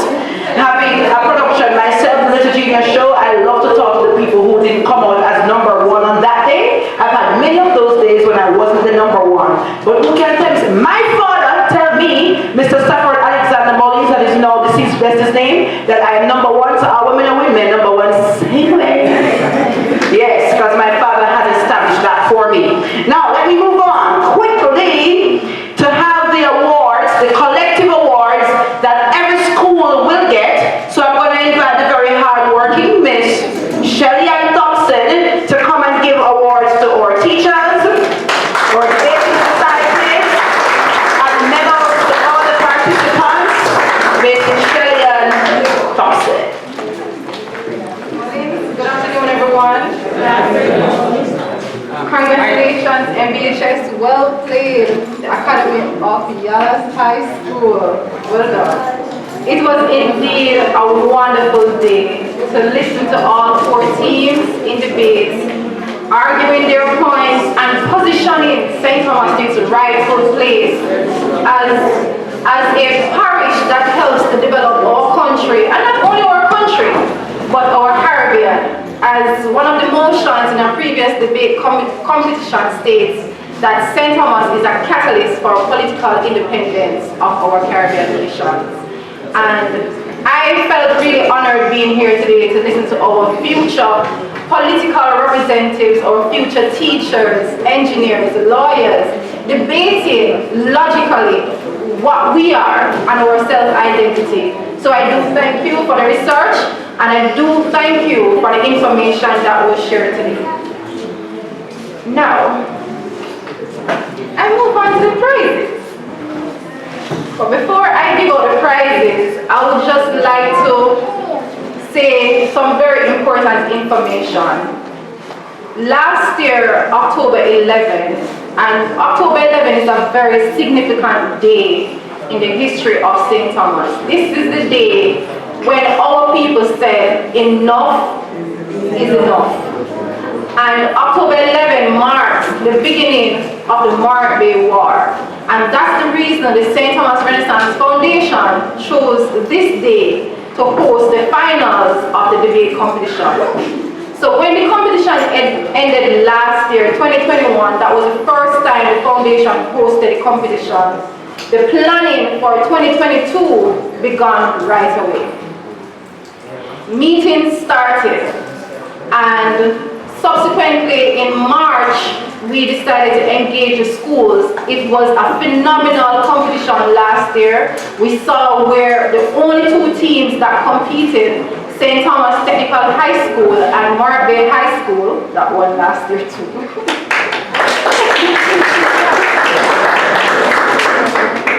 Gained so much from the competition that we said it must be expanded to all high schools in the parish. And in January, we sent out invitations to every single high school, whether it may be a traditional high school or a... Thank you. I so dislike those terminologies, that's why I just say it. Because we wanted our young people to gain what you saw today. We must say, thankfully, all the schools accepted the invitations. And in March, we had an educators forum where we brought in international and local historians to speak with our teachers so they themselves could understand the historical context in which St. Thomas now exists and how some of the issues that we now experience were started, or the genesis of some of those experiences. Subsequent to that, we had training session, and I must say, I cannot say too much how important it is that Jade the Jamaican Association for Debating and Empowerment came on board. Before you applause, listen everybody, listen children of St. Thomas. Jade started in Jamaica, but it's an international organization that takes young people globally to Europe, to Africa, to the Americas to debate, and they have won international competitions. And we decided to partner with the Jamaican Association for Debating and Empowerment so our people in St. Thomas can understand the importance of debating as well as how to debate properly. The results that you saw today in terms of the quality of the debating, that is courtesy of Jade, because they trained our students in several training sessions in person and online, so they could come today and represent not only themselves but their families. I see parents in the audience, their schools and their communities. And to cap it off, it gives me great pleasure to announce that Jade's most recent win was against Rollins College tertiary students in Florida. They brought high school students from Jamaica and they defeated tertiary students at Rollins College in Florida just Wednesday gone.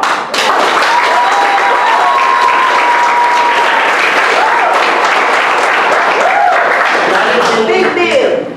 We thank you, Jade, for seeing it important to develop the young people of St. Thomas to understand the importance of the debating. And as one member of the winning team said in the last match, your voice is your visa. And courtesy of that, the winning team, in partnership with Jade, will travel to the University of West Georgia to compete in a match at Marby High School. You see the precedent that has been set. You have to take that trophy next year. I don't hear. You have to take that trophy. Thank you. You will carpe diem. Yeah. And subsequent to those training in summer, we started a competition on September 20. Today is October 11. Approximately 4 weeks of competition. Thank you to the schools, thank you to the coaches.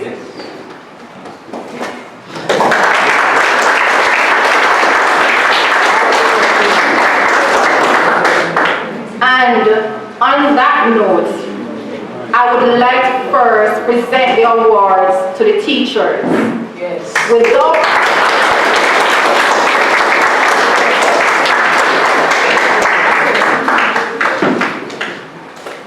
As a committee, we took note of the teachers who were on board from the onset of the competition, teachers who participated in the meetings back in January. They came to the Educators Forum in March not only to participate but to learn more about their parish.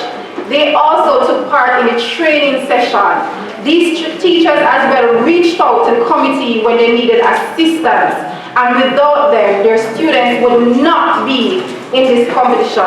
So please, after I call all the names, I would love for each student in the audience to stand and applaud your teachers. I will call their name first. From Moranbe High School, Dr. Melissa Campbell.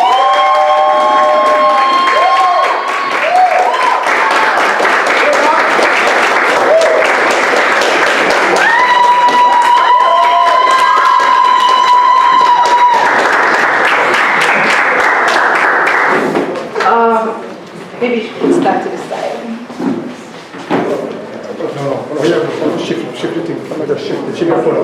So, first of all, each teacher representing the school. Trish, you go on that side. You go on that side. No. You go on that side. She go on that side. Nice. Each teacher for their hard work for approximately a year, as I said before. The participation started back in January. For each teacher for their participation will be given a Chromebook courtesy of the St. Thomas Renaissance Foundation.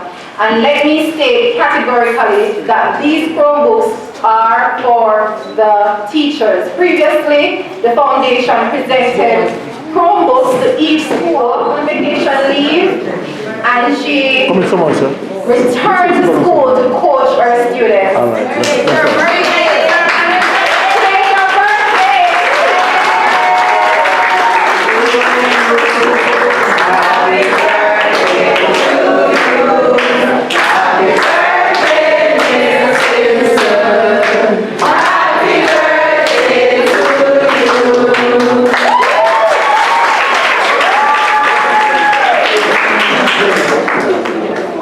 Mrs. Janet Carson Cousins Judge will be making the presentation to the Bogle High School teachers. We thank you, Bogle High School, for sticking through the rough times. We know there were challenges, but you still turned up for every month, still participated. We appreciate the efforts. Cool.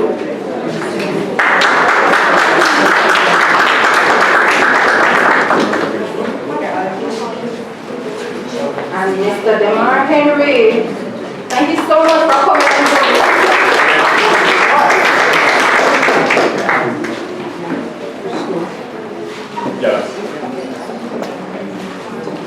From the Academy of Yalas High School, runner-up school.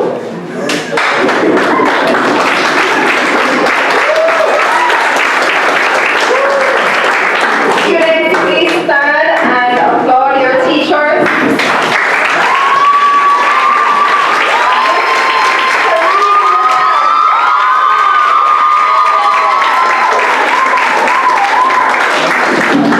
Mr. O'Neill Allison.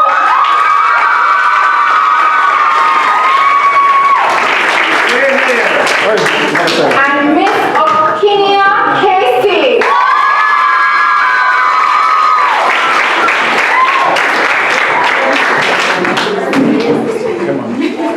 Don't you? Are you one person? You don't want it? I have it.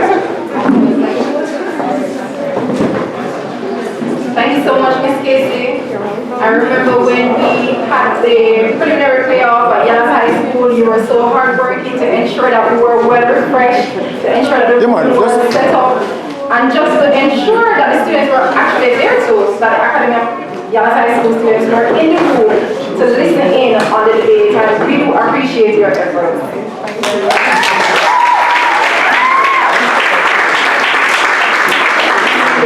This is just for sure, let's put one together.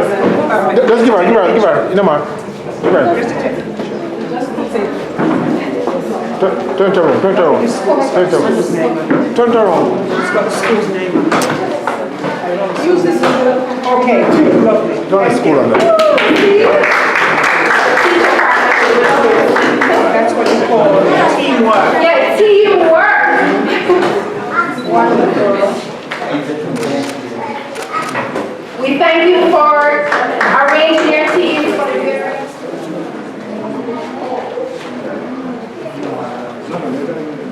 And now, we have another announcement to make.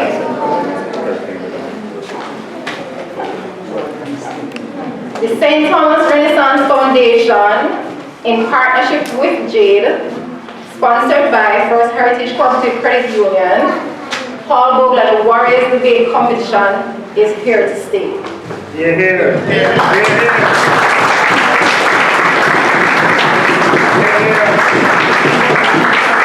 This will be an annual competition, and for that reason, we want to build the debating societies at each high school in the parish.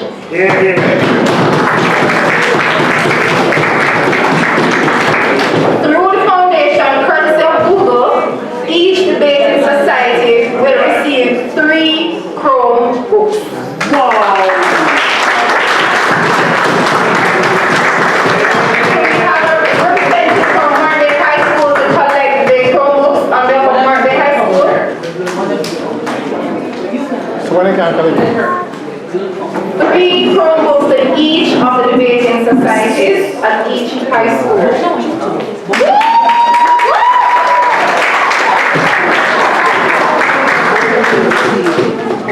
Hold on. Whenever the team come together and collect the book. All of the team? Yeah, the team Does come. that represent it? Yeah. The team will come We want later. a picture, we want a picture, we want You're going to get the picture with the team. Remember the win? I'll let you two times. I'll let you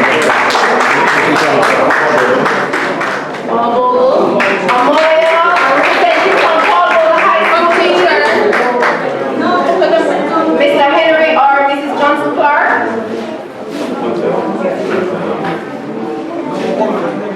Three Chromebooks to each of the debating clubs. Ready? No, never.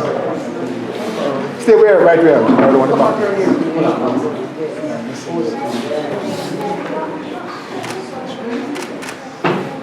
Don't leave them. Yes. Yeah, man, long time. Okay.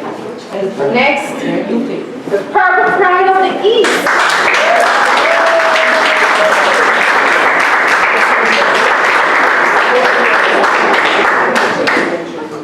The Ivy and Mrs. Althea Simpson, the birthday girl, will be collected on behalf of the Debating Society, presented by board member of the foundation, Janet Carson Cousin.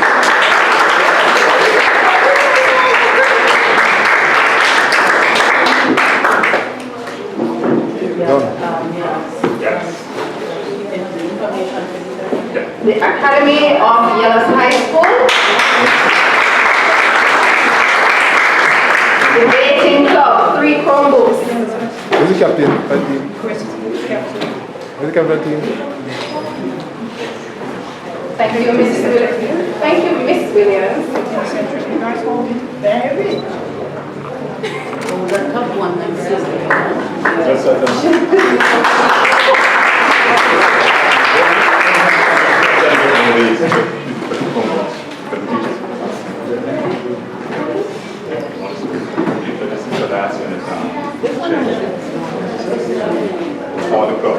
Okay, so just go with the Academy of Yellow High School.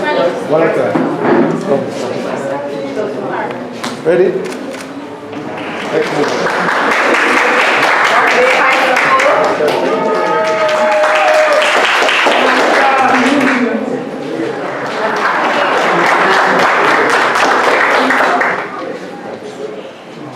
I will call your names, and all 5 members will come to the front to receive your award.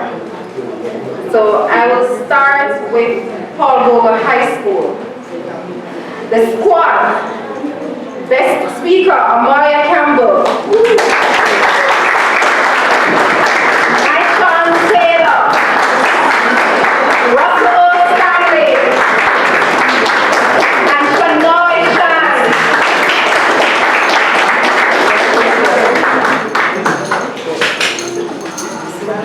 Thank you for participating. We do appreciate the efforts, we do appreciate the sleepless nights, Hold on. many days in the library, many days reading books. One at a time. Come. Where's Mr. Robinson? Where's Mr. Gilbert?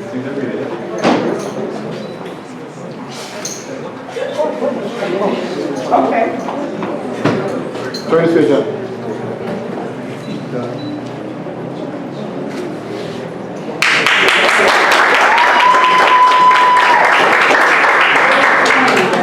Sorry.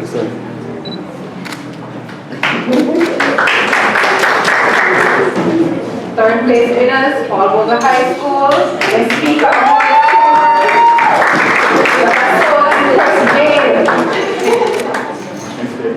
Well done, Bogle High School. Next up, Robert Lightburn High School. Squad members, Ashley and Bennett, Abigail Brad, David Andrew, Rolando Davis, and Tristan McIndoe.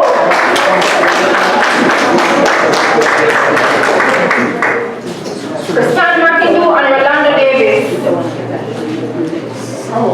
Purple Pride of the East.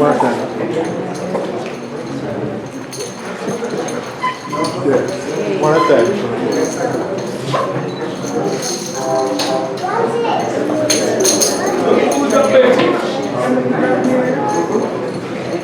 Come, slide over. Slide over.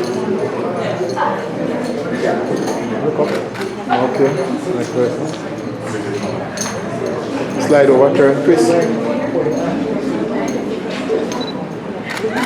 Okay. Come, shift over.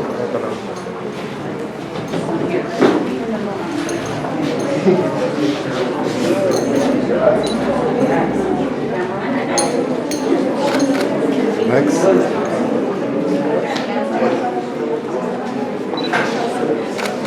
All four now, all five. No, let's see, all five. All five. Let's see.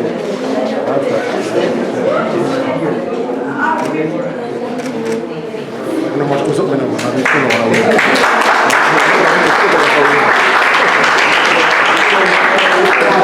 Okay, and now may we have squad members from the Academy of Yellow High School. Kimora Cummings, Janet Davis, Ashley Davis, Dorothy Nelson, and Daniel Williams. And anybody realize how the name fancy? I mean, back in my time it was Yellow High School, now it's the Academy of Yellow High School. I love it. Back in my day, secondary school. Wonderful. So squad members of the Academy of Yellow High School, Timora Cummings, Daniel Davis, Abigail Nives, Garnet Nelson, and Daniel Williams.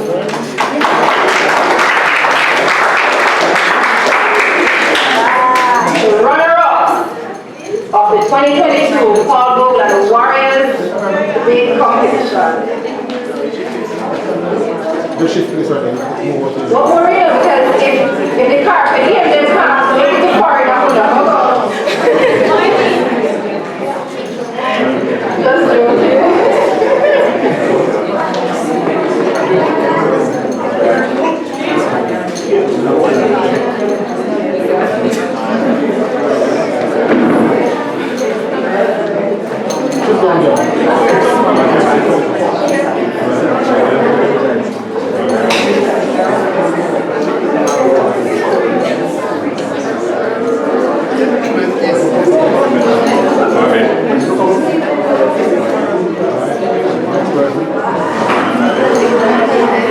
Squad members of the winning team, prepare yourselves.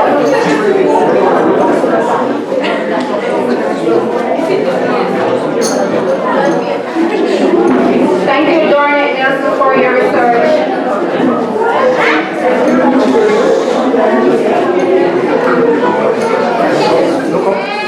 Just to give you some background information, each school was allowed to have 5 members. So though you see 3 speakers, they were allowed to have 5 members. University of West Georgia. John, just put them on. John. This is your squad for your debate cultural exchange. Just put them on enough to get the check. Should I come now? Should we hand them all? Not yet. Not yet. That's a big smile.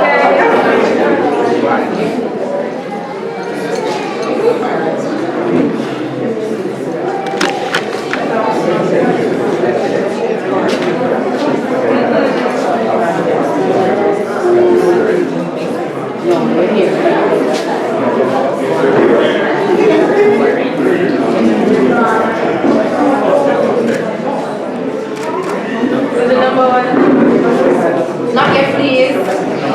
Thank you. Thank you.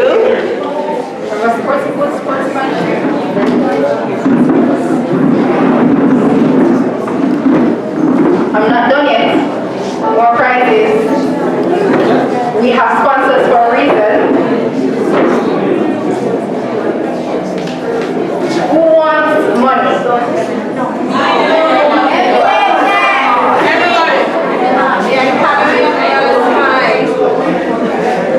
We thank our sponsors, First Heritage Cooperative Credit Union. Quiet, please. We thank our sponsors, First Heritage Cooperative Credit Union, who have come on board to sponsor this event, and they have walked the walk and talked the talk. And I will announce that for the winning team members, What money?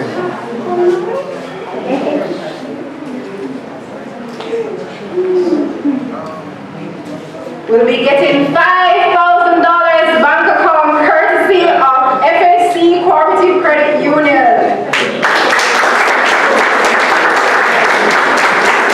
So, to take that award will be Miss Doreen Davis, Miss Doreen Davis from FSC Cooperative Credit Union.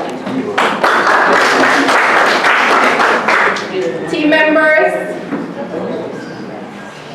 one person can just accept. Andre, Nesbe, best speaker, please collect on behalf of your everybody want the team opportunity, members. to get them picture.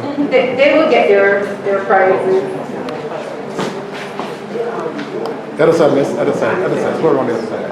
Switch and go there.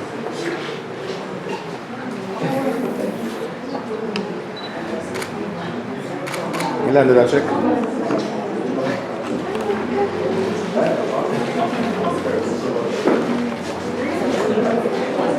Next, what up? Just a winning team. Yes, winning team.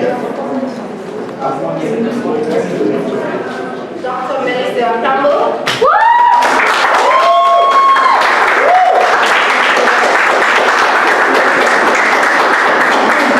Received a $10,000 share.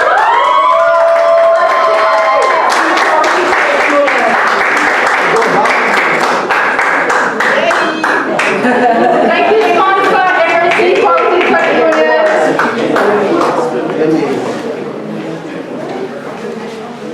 Alrighty. So, I think I'm actually done. Oh, no. Next. Yes, next. So many prizes. I'm getting lost. Anybody dizzy from the prizes? Alrighty. What's next? Not you, bright boy, Mr. Travis from St. Thomas. What's next? Well done. Please help me welcome Miss Amoya Chambers.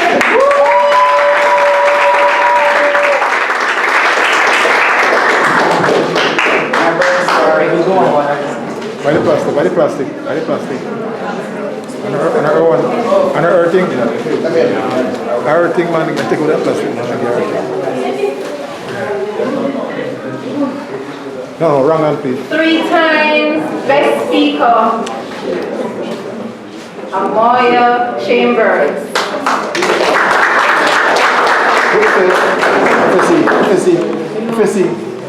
Next up, a member from last year's competition, best speaker last year to COP, best speaker 3 times this year as well, Mr. Andre Nesbeth from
Thank you so much, best speakers.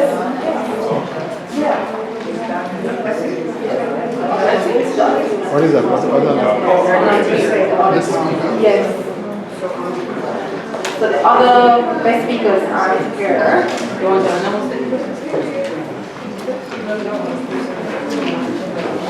So we thank you very much. The speakers aren't here. To the best speakers, Mr. Andre Nesbeth, Ms. Amoya Chambers, and Ms. Abigail Lim.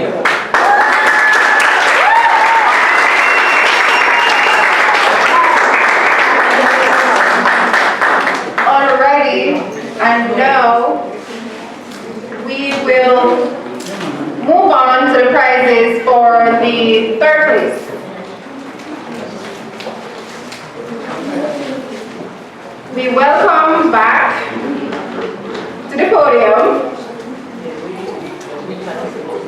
Paul Bogle High School squad members Amoya Chambers, Michael Taylor, Paul Stanley, and Shanoy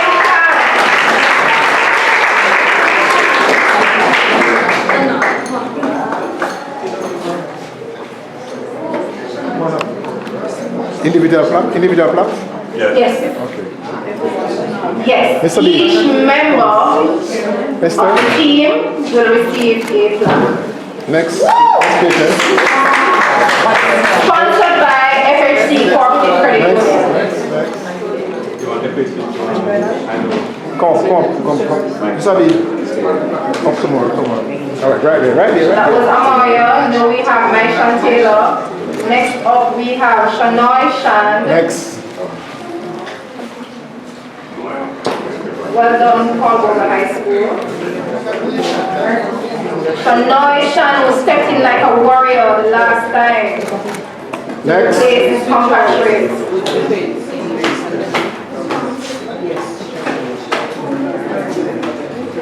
Russell Stanley.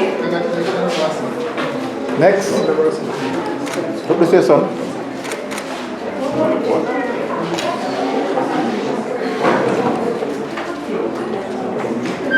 And now we move on to the second place prizes. Please help me to welcome squad members my apologies. Kimora Cummins, Janelle Davis, Abigail Smith, Jordan Jackson, and Danielle Williams of the Academy of Yas High School, the second place winners in the Paul Bogle Warriors Debate competition. They will be receiving tablets courtesy of the St. Thomas Renaissance Foundation. I'll get 4, right? 4. 5. All right, just step back.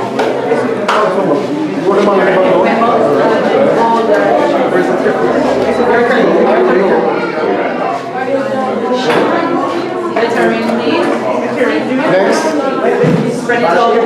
Next person. Next tablet. Janelle, where's Janelle?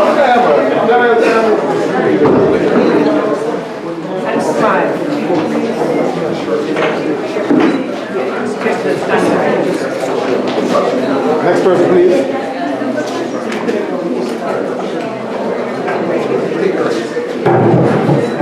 Look this way.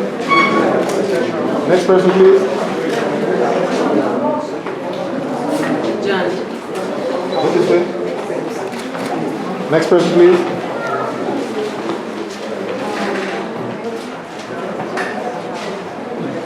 Two eye, copy and everything.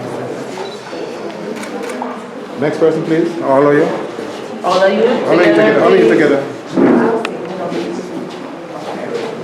Turn around the instrument. Turn out the box. Turn the box around. Okay, so this is the second place squad members of the Academy of Yellow High School. Kimora Cummins, Janelle Davis, Abigail Nave, Dornet Nelson, and Daniel Williams.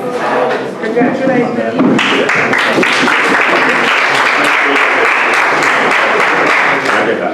So teachers, not only cash, but after that hard work, you deserve to be pampered.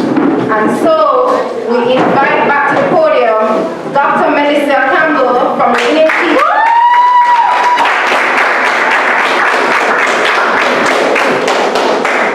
To receive beauty services, courtesy of Beauty Matters.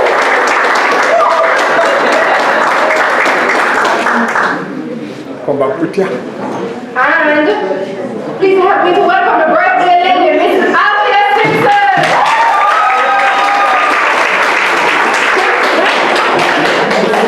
For taking time off from her vacation on her birthday to train her students to prepare beauty services courtesy of Beauty Matters.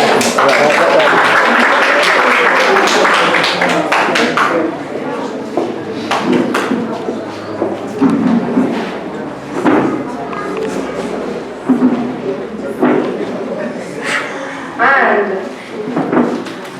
to the Elizabeth Tower, sometimes the unforeseen but very hard-working coach of of the Academy of Yallas High School, Miss Okinia Casey.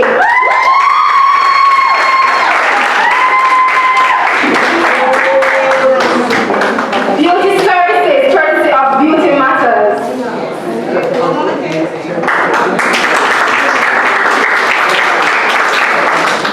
What's that pastor? Alrighty.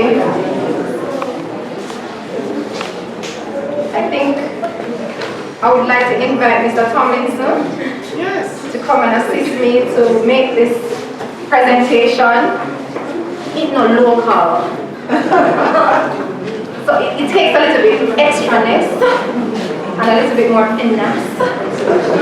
Because as the debater said, your voice is a visa, and some people are going to complain, and they're going to represent not only themselves, their communities, but also their country.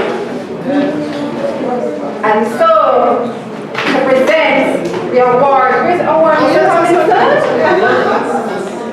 We're ready to take plane, you know.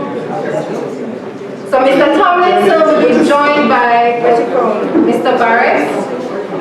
Like to speak? Oh, sure. The gentleman who just came back from Florida, having won the Rollins Cup at the Rollins College in Florida.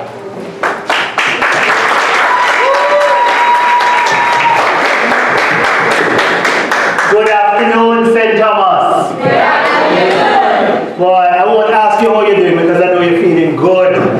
All of this giveaway, this wonderful, this niceness, oh my gosh, it's amazing, right? Yes. Thanks to the St. Thomas Renaissance Foundation and the sponsors, and trust me, this has been just an excellent facilitation of debating in the parish of St. Thomas, and Jade has been tremendously pleased to be a part of this event. I was away for much of it. I just came back today. Was not expecting anything close to this. This is amazing, right? Yes. And so I came intending to give out 3 prizes. A token to represent Jade's gift to the winning team. The portfolios that you see Cleveland with are really symbolic of airplane tickets. Tickets to the United States, courtesy of the Jamaican Association for Debating and Empowerment, to go and spread your wings far and wide, to go and experience experiences overseas and to broaden your horizons. But when I came here and I saw the quality of argumentation, I said, boy, this is not enough. This is not enough. And so, the first debate saw a best debater, Amoy Chambers. Amoy Chambers. Let's give her a round of applause again.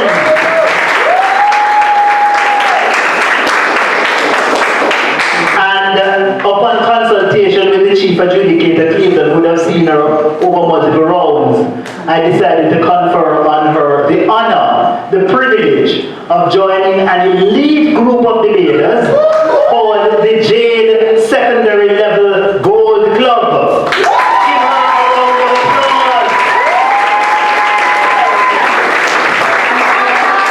So ladies and gentlemen, it's not done yet. Oh, okay, she's here to be recognized, right? So to my left, Amoya. Congratulations, my dear. Excellent debater, powerful speaker. And then there was the grand finals. Yes, and I thought, well, I'd given out one honorable membership to the Gold Club. And then came a certain gentleman by the name Andre Nesbitt from Morant Bay High School. Andre Nesbitt. You are here for the first time. That, sir, you are hereby inducted into the Jade Secondary Level Gold Club. Congratulations, Andre. Congratulations, Andre. And I saw on my computer, back then I was able to see, I saw last year Andre debating in the grand finals then, and he did tremendously well, and I think he did probably even better this time around, right? Absolutely, absolutely. And so, ladies and gentlemen, that's what we're about. We're about unearthing excellence, creating amazing world-class leaders from among the people of St. Thomas.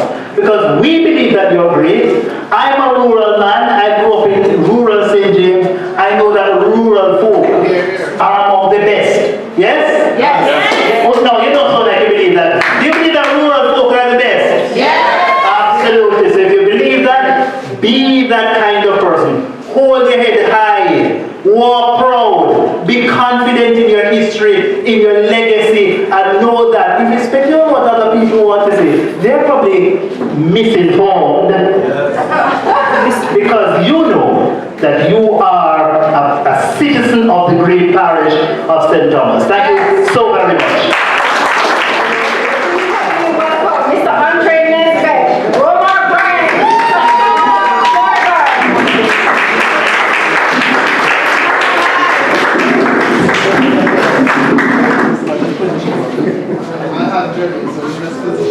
We wish you 3 Oliver Best in preparation Come in line. for the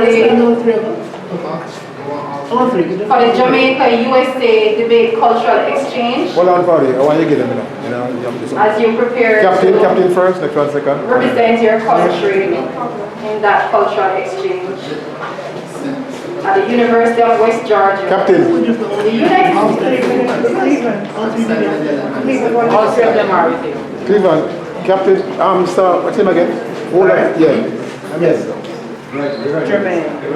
You mean this is not Oh, this is not mine. What's my role? I'm giving you Yeah.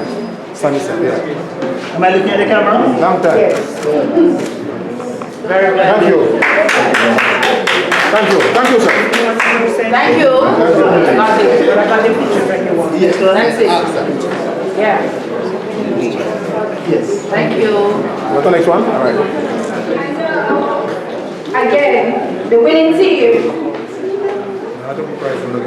Andre Nesbitt, Romar Bryan, Sashana Morgan, Crystal Donaldson, and Robert Blunt will each receive a Chromebook courtesy of St. Thomas.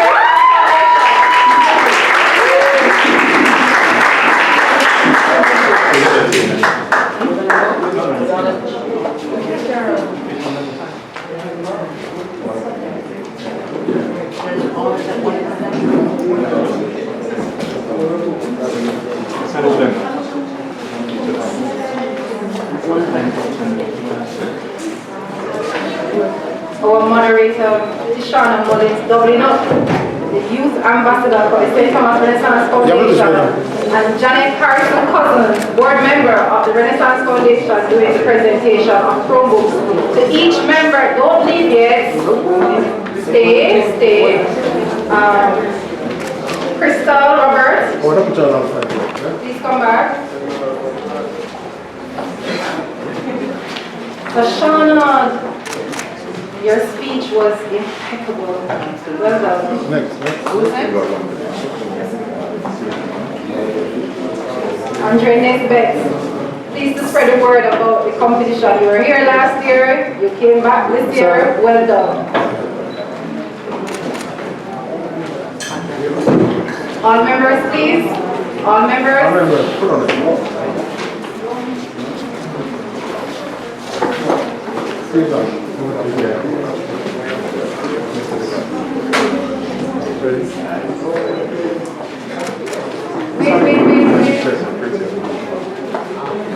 Okay.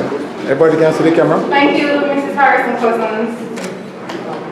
Chromebooks for each member, not for the schools, for each member of the winning team.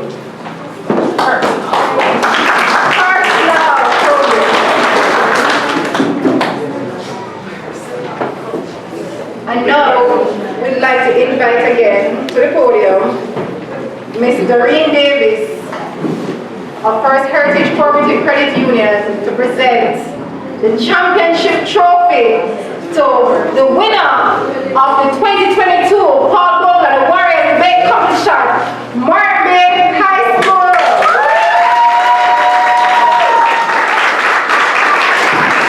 Could we please have Andre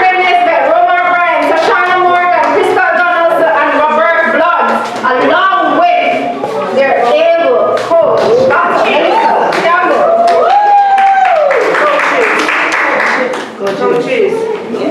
Let's get the coach. Yeah, Shati, come closer. Come, where are you? Yeah, right here. Yeah, right here. Yes, the coach. Ready?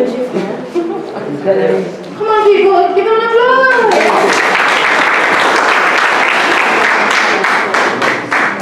Don't leave it, man. I can't see this thing.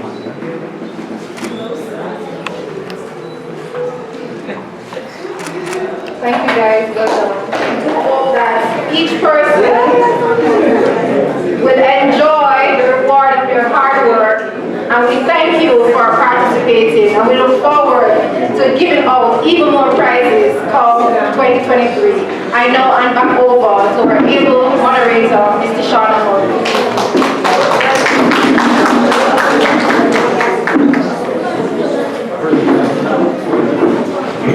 Excellent. Are you feeling good? Yes. Excellence rewarded. After people will have seized the opportunity and demonstrated excellence and hard work, we reward. I just love that we rewarded the teachers as well. Can we hear one more time for everybody? The teachers, the students, and all the persons who supported, but you needed to get called today because you supported the teachers and the students who came here. We know that all of that kind of stuff happens today. As true Centomians, that's how we call them. St. Thomas Renaissance Foundation have commissioned that name. We call it not St. Thomasians. We don't know what that is. We call each of us Centomian. So can everybody say, I'm a proud Centomian? I'm a proud Centomian. And I know the people from James, from Kingston, they're over there saying it as well. They're feeling the love. Now we end these things with thanks. So we're first going to have a vote of thanks. And then we will have closing remarks from the St. Thomas Renaissance Foundation. So let's now have vote of thanks from a student from Yallas High. A teacher from the Yallas High School. How fitting to have a teacher giving us thanks. Clapper.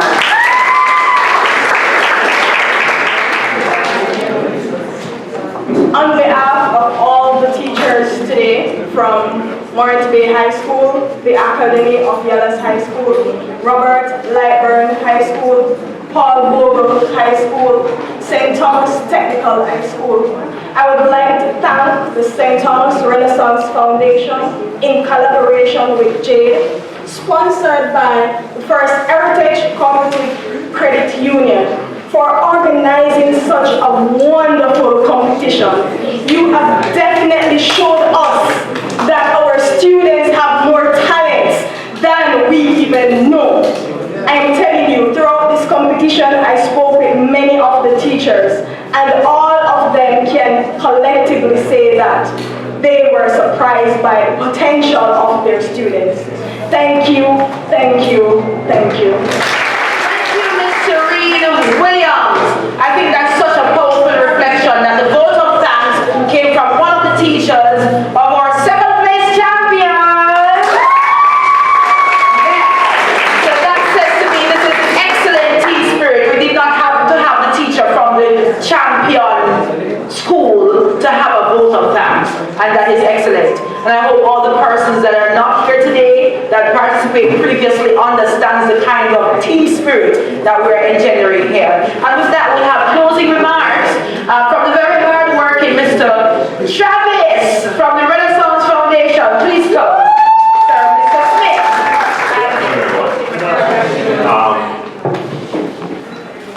I wasn't going to talk today, but something struck me and said, come and say something, right? Ms. Simpson, happy birthday. I'd like to point things out, right? Ms. Simpson, she's on sick leave. Vacation. I heard sick leave. She's on anyhow. She's on vacation. And they didn't have a teacher to be a coach. So what does the lady do? Take her time. Last time I called, they didn't have Wi-Fi up in Robert Library, and I heard she was in Marbury at the library doing stuff. You know, we hear all the bad name teachers get. Them a runway, rangering, they don't care about the school kids. But when you have a teacher on a vacation, I heard that, listen, they don't have a coach And her husband, who's also a teacher up there, he drives her around to get all this done. As a matter of fact, the last debate, when they were waiting for the students, and the bus broke down, he sat in his car and drove to school. Yeah? That was the principal? Oh. I'm getting the mixed up. That was the principal. Mr. Sims? So I get Sims and Simpson mixed up. I keep on calling Mr. Principal and I keep on saying, no, I'm not the principal. But kudos to Robert Blackburn. Principal, Mr. Sims, Ms. Simpson, Mr. Simpson. You know, this is what we talk about. We have another teacher there that I understand he just started, Paul Bogle, when, September? Yes, sir. Yes. And in September. And when they call out for a coach, who step up? The brand new recruit. You know? So, Mr. Henry, so you can't say, oh, you new jack on the block, go do this, go do that. Here goes a new jack on the block stepping up. You know? So all you who didn't win first place or who didn't win a Chromebook or a file, listen, look at your teachers if you want inspiration. You know? Look at the teachers.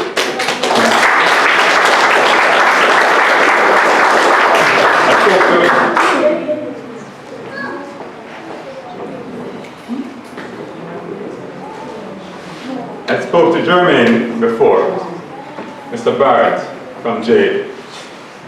And Cleveland, I was talking to him and, you know, and Cleveland said, Travis is vision impaired. I said, I know. But I'm going to treat you just like everybody else, you know. The thing is, and I said to him, do you mind me talking about you at the end? No crying for the non-second, third place folks. No crying. When you look at a man like this, that amongst all what some people might call obstacles and hurdles, and he turned it around as steps. Right? That's what y'all got to do. That's what y'all got to do. When you look at somebody like Maishan from Bogle, and I have to talk, the first meeting we had, we really don't know what it is. The first one, we thought it was a panic attack. He was here sweating and the mic almost passed out. The next match was good. The last match at Bogle, when he started rocking back and forth, and we went trying to talk to him at the mic, and he wasn't saying anything. We walked him outside, and I rolled back and said, we got to take him to the hospital. And another young teacher from Paul Bogle came with me and we took him to Princess Margaret. By the time we got there, the kid was stiff. We didn't know what was happening, right? But this kid, I remember talking to them, and they said, sir, my son is the one that rallied around the school and got the team together.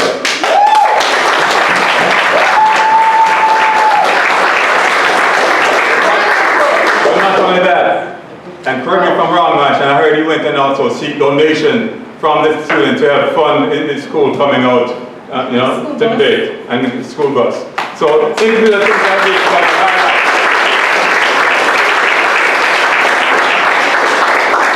I'm saying this, don't go soft.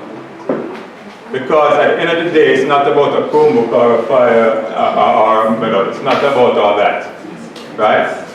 It's about building character.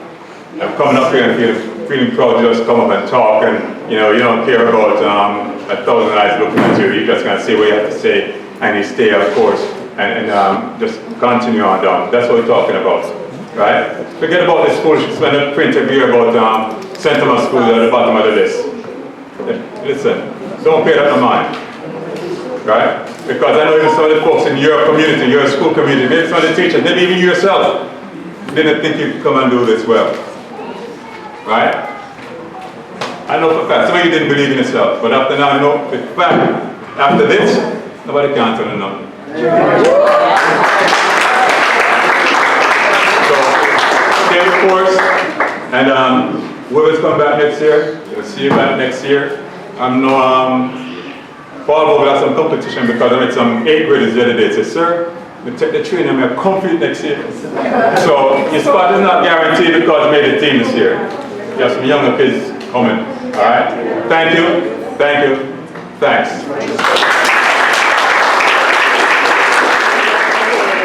Well said is an understatement for everything that Mr. Smith underscored just now. Something wonderful happened over the past few weeks, and it means something very positive for the future of St. Thomas. Clap your hands if you agree. So in closing, let's once more say thank you to SDC for really demonstrating what community spirit means by housing us here today for our grand finals. Thanks once again, SDC. Let's hear it for them. Thank you so much. Thanks again to St. Thomas Events for letting the rest of the world know what happened here today. And we want to close with the statement again. Your voice is your visa. It will give you access, opportunities, and more. Until next